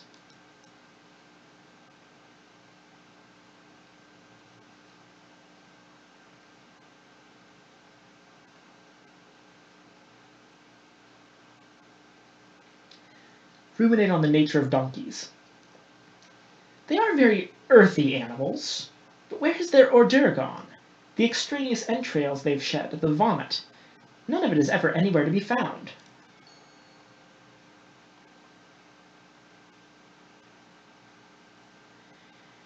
For all the sounds that the donkeys make, for all the viscera they disgorge, all the creatures they disembowel, they seem to be remarkably sanitary creatures. No trace of their refuse is to be seen anywhere. The beach remains spotless. But there, look, a donkey is vomiting ropes of grey intestine onto the sands. Surely now bile and blood will reveal themselves. Except they don't.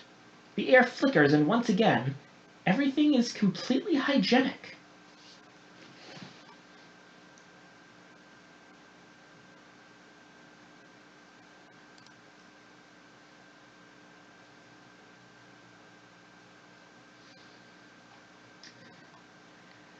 Succumb to the wiles of a rubbery lump cellar. A wax paper cone brimming with rubbery lumps sounds just about perfect. It tastes precisely as advertised. Hot, rubbery, faintly sweet, with a dashing of mirin and brown sugar, and an aftertaste reminiscent of roasted berries, like a memory of better days. You graze on a palmful of lumps before you put the rest away. That's interesting. Rubbery lumps back in the underground London were generally very bad. They tasted all... ugh. These ones are really quite good. I wonder what they changed about the recipe. Probably nothing important. Cold frictions down your spine, dragging your attention southwards. Oh dear, your clothes are in tatters. Your beautiful garments are nothing but rags now. Well-dressed onlookers gawk and giggle, whisper and point. You look bedraggled, shabby, and, worst of all, unfashionable.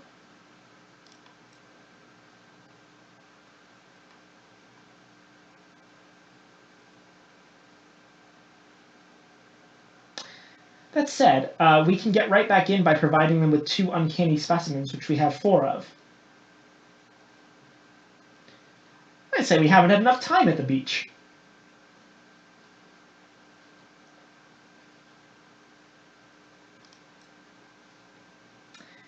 Ooh.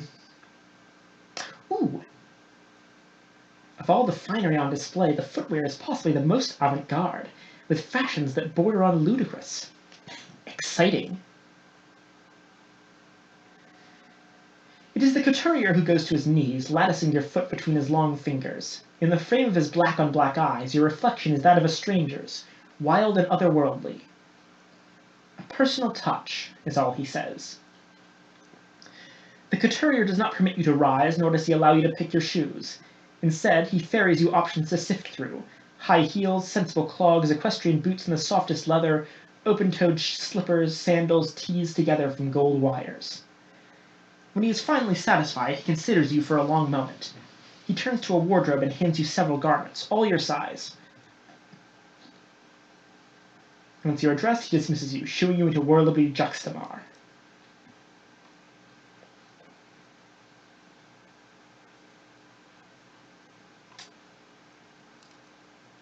I really just want those rubbery lumps again. They're so good. Ah. Explore a tiny lane bedecked with shops. The barber smiles at with too many teeth. Shaven a nick? He asks. Though his shop is lushly appointed, crushed velvet and decadently papal aesthetic, it is conspicuously empty. He notes your glance and, crestfallen, offers to sell you a story instead.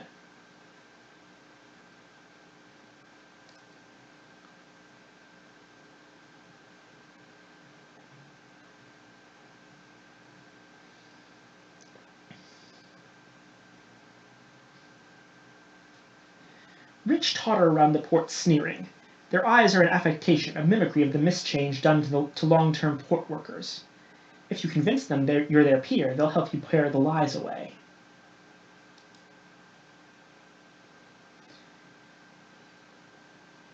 A giggling creche of aristocrats stand waiting by the water, their stained glass eyes incandescent. Sea glass, they say when you ask. Hand gathered in the mists, hand inserted by specialists. Your gossip makes them shriek with laughter. When they've finished relishing another's misfortune, they take you by the arms and legs. One, with more delicacy than you'd expect, peels your eyelids apart. Someone gently whispers, "This will only hurt a little." It's a lie.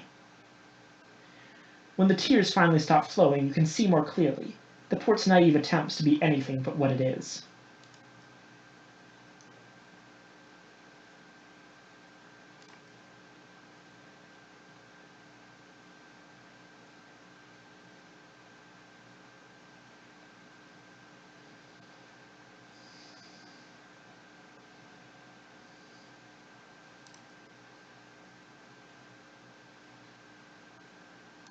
Oh no.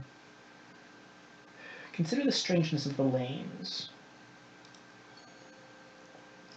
The lanes do not appear as advertised, but of all their sins, that one is the least phantasmagoric. It is most likely the smiles. Maybe. Carnivore expressions, syrupy and gleaming, faultless mirrors of the couturier's dazzling grin. Or maybe it is the second-rate souvenirs cobbled from haberdashery and children's nightmares. The arsenic aftertaste of the candy floss, the wine-wild quality of the local perfumes. Could be anything. Could be just your insecurities, the error of your existence. Whatever the case, the lanes continued their watch. Politely, of course.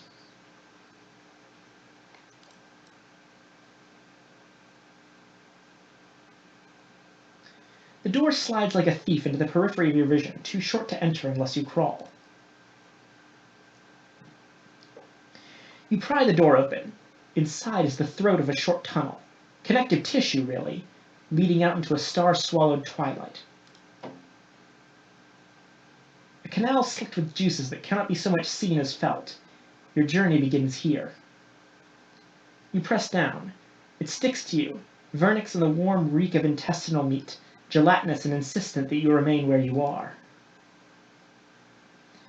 Perhaps it is the Sisyphean nature of the travel. Perhaps it's carelessness.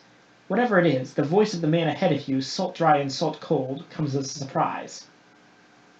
"You're late for the sermon too?" he hisses. "We mustn't be late for the sermon." His hand grasps yours, tugs you through a translucent membrane, across the path, through church doors. You don't have time to observe the port. The air seizes you, cold as a corpse's kiss, and something about it is wrong.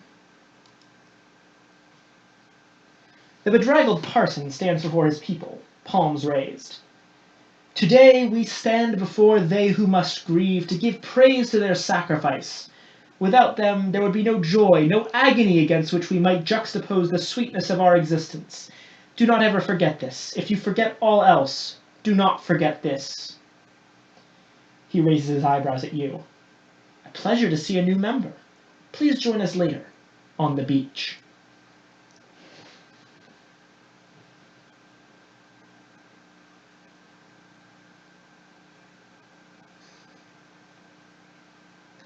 You find a seat among the parishioners, their skin whorled with strange patterns, tentacular calligraphy that might quite possibly be flesh. The bedraggled parson paces across his stage, lit up from behind by his reverence, his conviction in the sutras of his speech. Here is a man assured in his precise place in the universe.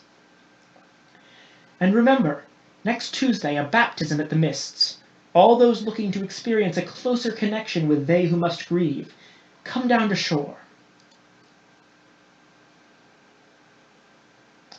And we cannot, beloveds, allow ourselves to be afraid of they who must grieve.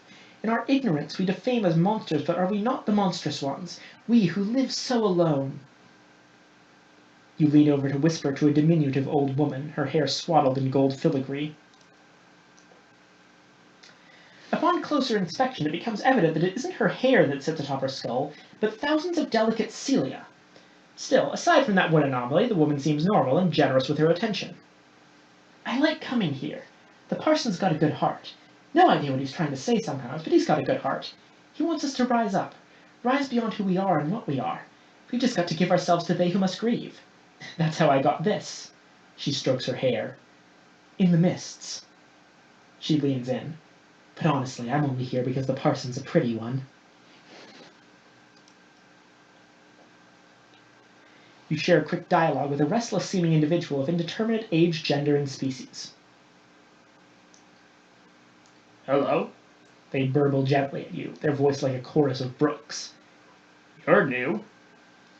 When they speak, you can see that they do not in fact have tongues, but a mouth like the inside of an intestine, soft with pale villi. Perhaps that is why they sound the way that they do. "The Bureau does not like me in Whirlibri Juxtamar. They don't even like me in the off-season. But I have seen they who must grieve, and I will remember that day always. It transformed my body, my mind, my heart." The bedraggled parson stands before his people, palms raised. He clears his throat, but before the parturition of the first syllable, officials from the Bureau of Entertainment swarm into the chapel, howling like blood-drunk wolves. There is little resistance from the congregation, merely an affected resignation. The officers from the Bureau of Entertainments are civil as they evict the crowd. Once they have surmised that you do not belong, the officers leave you largely alone, occupying themselves instead with the task of extricating the parishioners. The bedraggled parson's disciples cooperate with only minimal contempt, moving where they're told, answering questions when they're asked. All in all, a courteous disruption.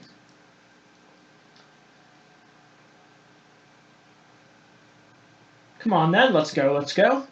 The rictus smiles of the officers are identical in their splendor, as is the exquisiteness of their uniforms, the oiled shine of their dark hair.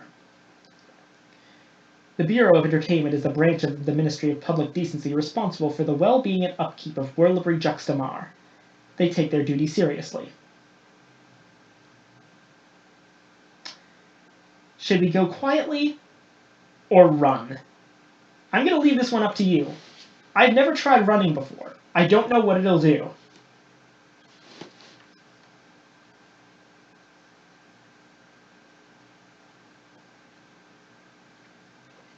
Sod this. You flee from the Bureau of Entertainment enforcers, who are quite naturally aghast by your audacity.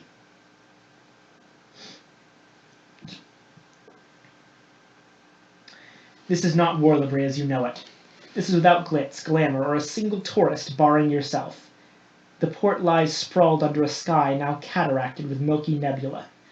None of the familiar constellations are in sight, and every building's a bone gnawed to the marrow. Despite the dilapidation, the place bustles with grim activity. And the smell. The cloying putrescence of it. A stink of hay and fecal matter, brined in a miasma of dead marine life, copper, and fresh bread.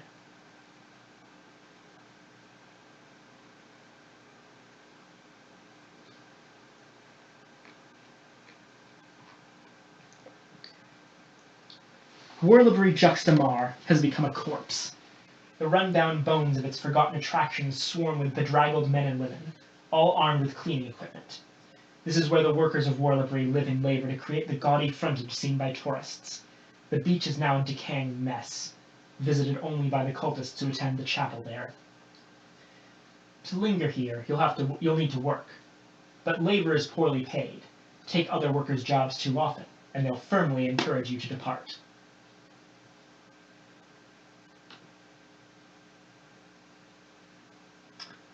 Warlibri Juxtamar is shattered beams and broken stone, and the beach is a stretch of filth clotted in stinking clumps. Even here, there is work to be done.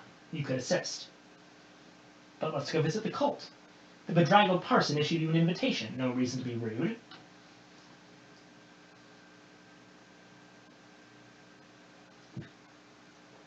Their chapel lies on the beach at the edge of the mist. It is wefted tendons and yellowing bone, the pews muscle cured in salt. It's amazing how spacious this place is, given the exterior. From the outside, it looks just like another corpse washed onto the shore. Finally, a gash in the crowd. You go up to speak with the parson. His voice is water, warm, hypnotic. "They were kind to you," the bedraggled parson says, abruptly and without vitriol, only a pale wonder, eyes fever-warm under the wiles of his hair. It is all he extends. Was he talking about the officials from the Bureau of Entertainments? Or someone else?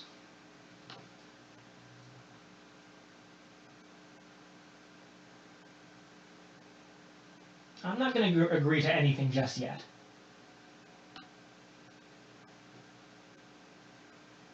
The donkeys here aren't enthroned in feces, but they require attention nonetheless. The donkeys are infertile, a flint-eyed woman reassures you. None of these eggs will ever reach fruition. The zygotes strangle themselves in the sack. But they do need to be flensed from the donkeys. Otherwise, there's the risk of rot, and worse. You spend a few hours with a knife, gingerly paring the eggs from the underside of their bellies. They come apart in clusters, soft and milky gray, their inhabitants silvery and still.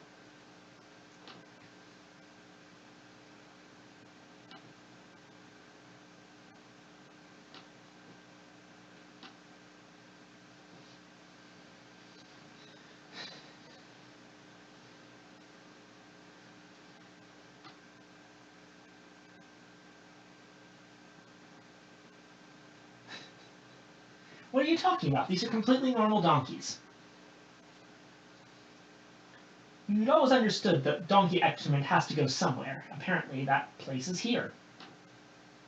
Oh. The truculent-looking woman comes over again. Without preamble, she explains that you're to harvest organs of serviceable quality and put them aside for the cleaning crew. "Worth its weight in gold," she growls, as you unspool coils of intestine from a knee-high pile of excrement. Once satisfied with your performance, she abandons you again.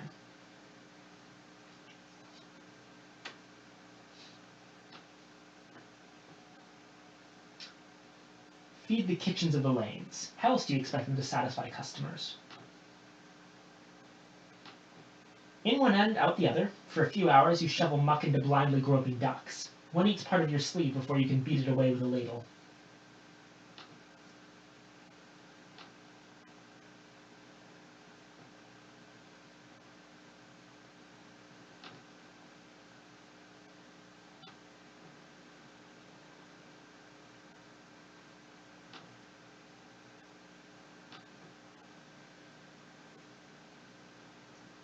You are not one of the usual off-season workers. You do not belong here.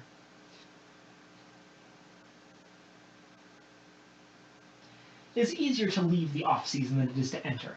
You are led to impressive cathedral doors, ornate slabs of polished wood that are twice as tall as a normal man. They appear to be adhering to nothing at all. The locals scowl at you, arms crossed, a horseshoe of shabbily dressed bodies preventing escape. Don't take our damn jobs. There's not enough to go around. Your single-minded labor is not out of pride for the pristine side of Wilbury, but out of desperate necessity.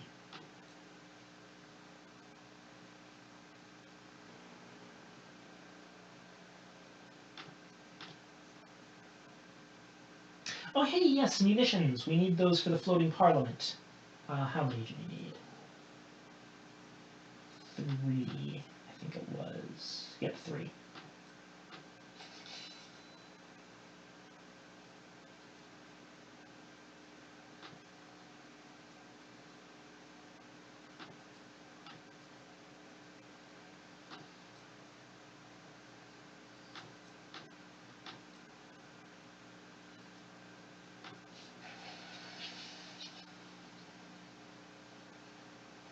What a lovely beach.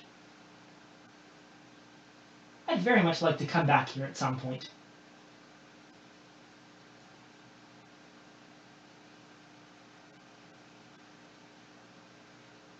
Where to now? I wonder how far the mists go.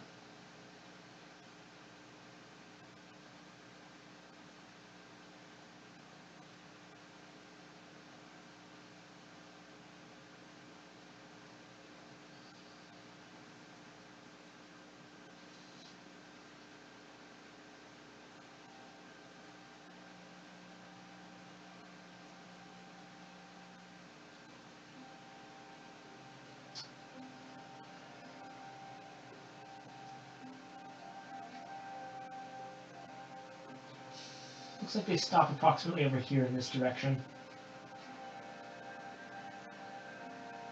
So how'd you guys like the beach?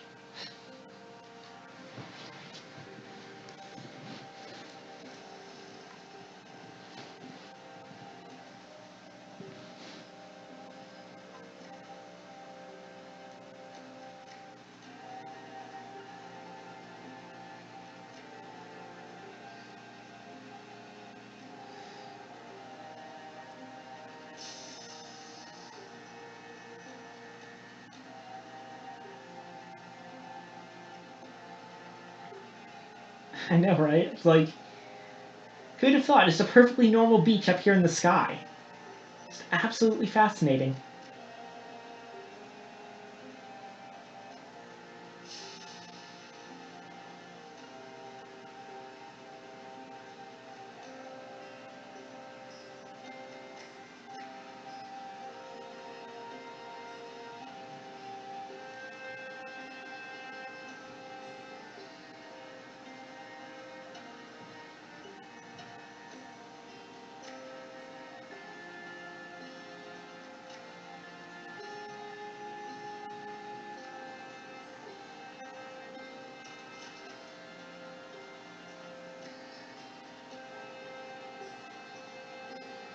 Donkeys are just...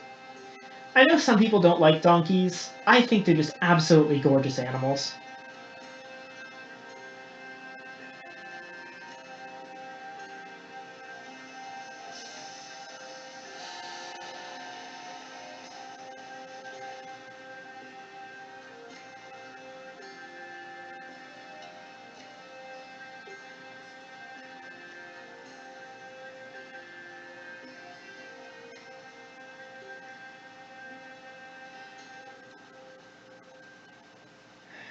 Now, where were we?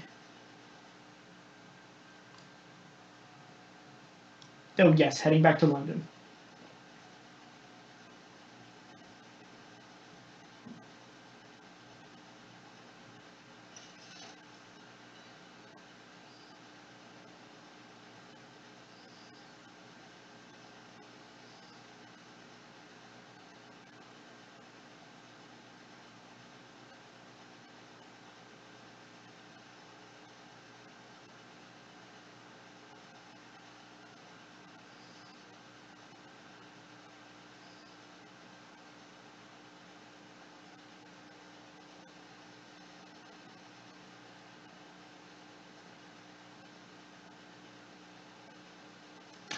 Yeah, they actually if you look at the legend on the map, it makes a little rhyme when you look at these four indicators.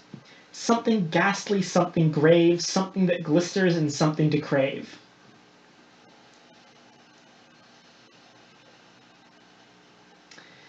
In general, anything that's like related to food or the cannery that you can install on your ship is denoted by the kissy lips, which are more like Edie lips, honestly.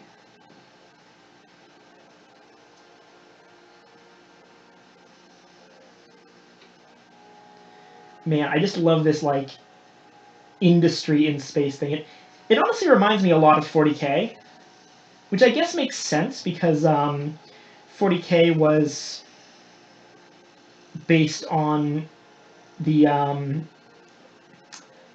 so the general idea of like British Industrial Revolution, um, and considering again British authors, that might be something of the same genesis for the idea.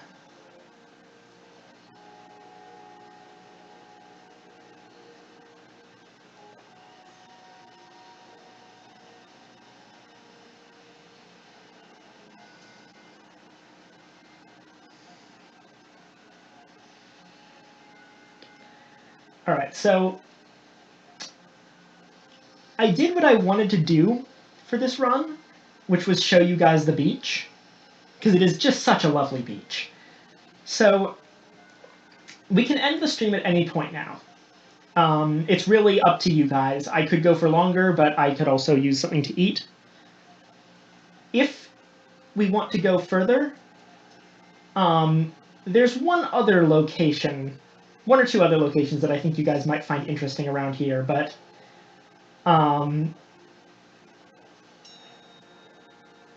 yeah, it's sounding like the general consensus is that it's dinner time, so let's pay our respects to reduce a bit of terror.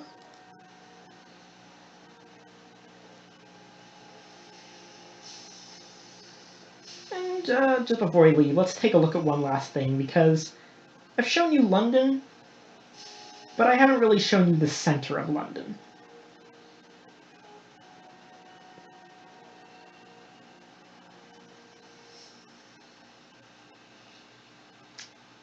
There used to be a star here, where London is now. Right in the exact center of the map, where the compass rose is. Let's see what's there now.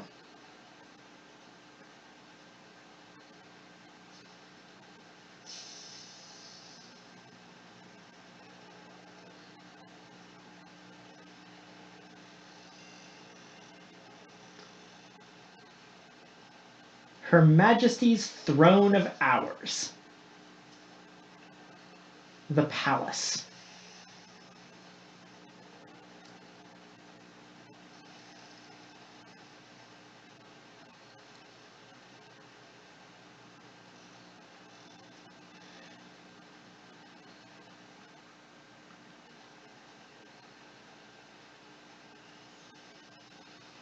I know I need more supplies.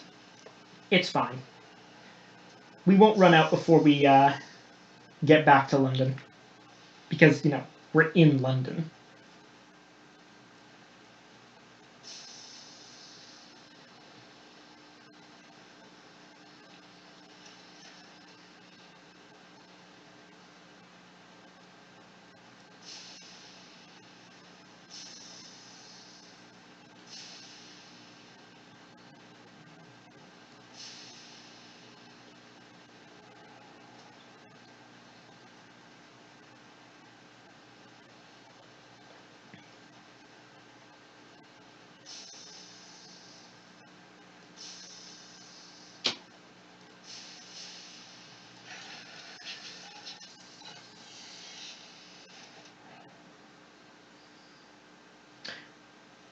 Couple of last things here. Recruit the clay conductor. A hulking clay man in a heavy coat stands on the platform. The Claymen were an underclass in old London. Very few of them came to the skies. This one holds an urn to his chest. You're a captain. You can perform funeral rites, he says, nodding to the urn in his arms. Then I want to travel. He pauses for a long moment, and then, as if feeling something more might be expected, I could help out on your engine. You ask the conductor where he would like to hold the ceremony. He looks about, confused as though he hadn't expected the question. At last he comes to a conclusion. Here will do, he says, indicating the crowded thoroughfare. You and a few of the more respectable of your crew gather for a brief funeral. Everyone has at least something in black. You offer the expected phrasings before pausing for the eulogy. The clay conductor shakes his head. You do it, he grunts.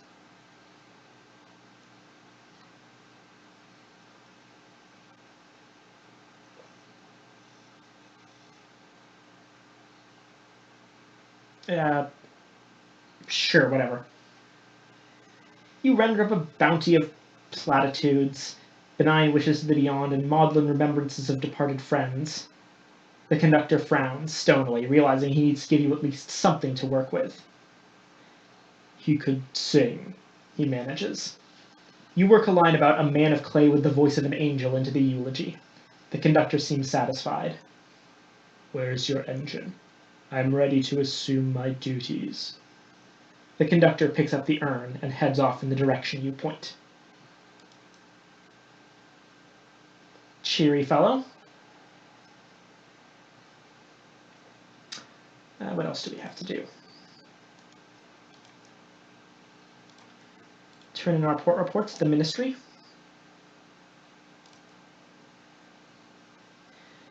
The congruous secretary gives you a brilliant smile. Well, that sounds entirely apposite. Take a seat, dear. She writes a note and inserts it into a pressurized delivery tube by her desk. 15 minutes later, a genial auditor arrives, a portly fellow with white, wispy mutton chops. Pleasure to meet you, Administrator. Let's go to my office, shall we? He leads you through labyrinthine corridors. A new bust of the Empress seems to wait around every corner. Well, what do we have here? He asks, pouring you both tea. He listens intently, writing notes on a pad of paper. His comments are absolutely neutral. I see. Fascinating. Well, well. You notice your reports are filtered into separate piles.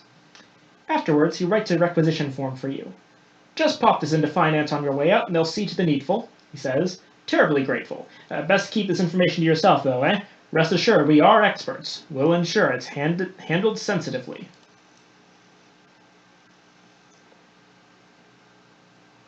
So yeah, there's a lot of stuff you can trade to the ministry for stuff. And the last thing I'd like to do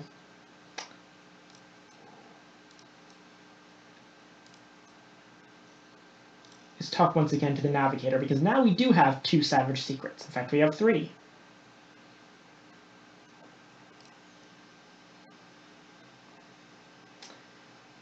Even off duty, the navigator is constantly checking the crew. He is avoiding being alone.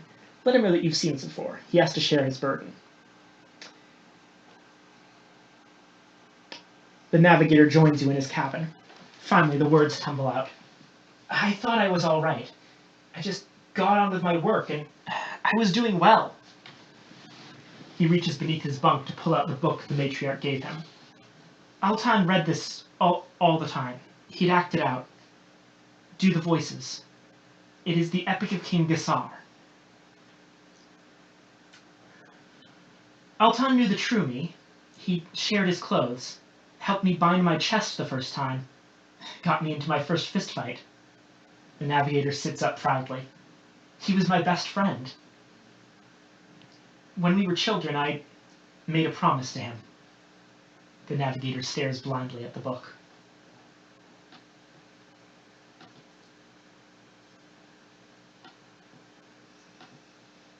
What did he promise, and why does it prey on him? When we were grown up, we would go exploring together. We'd go on great quests, do mighty things. The navigator takes several breaths before continuing. We'd be heroes. People would write stories about us. I'm exploring the sky, and... The navigator turns his face away. He didn't even get to leave home. He wipes his eyes on his sleeve and stands resolute. I'm not going to break my promise. I will give him adventures worthy of King Gassar. Please, Captain, I want to go to Eagle's Empyrean. I'm breaking him out of his tomb. But I'll need your help. You'll need a visa to come with me. The London embassy there will give you one. He frowns. If you've not been to Eleutheria, the relay is near Hybris, in the Reach.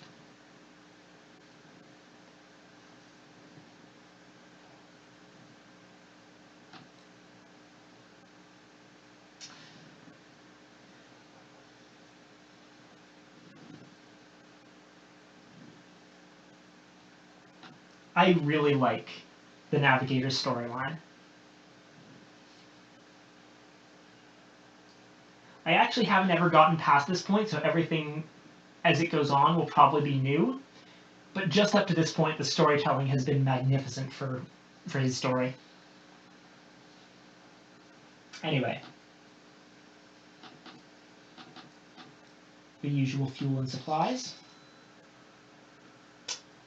And with that, I think that's enough for today. Let me just quickly save the... I guess I don't have to save the game because it auto-saves. Now remember, just to make sure, let's undock.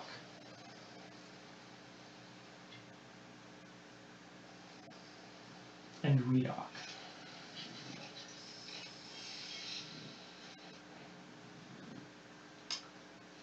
Once again, as usual, thank you all so much for watching. I have so much fun doing these streams for you guys and showing you the ridiculous creativity of my favorite game series.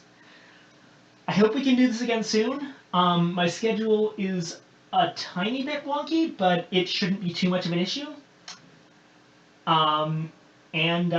Yeah, I have a good dinner, everyone, and I will see you next time.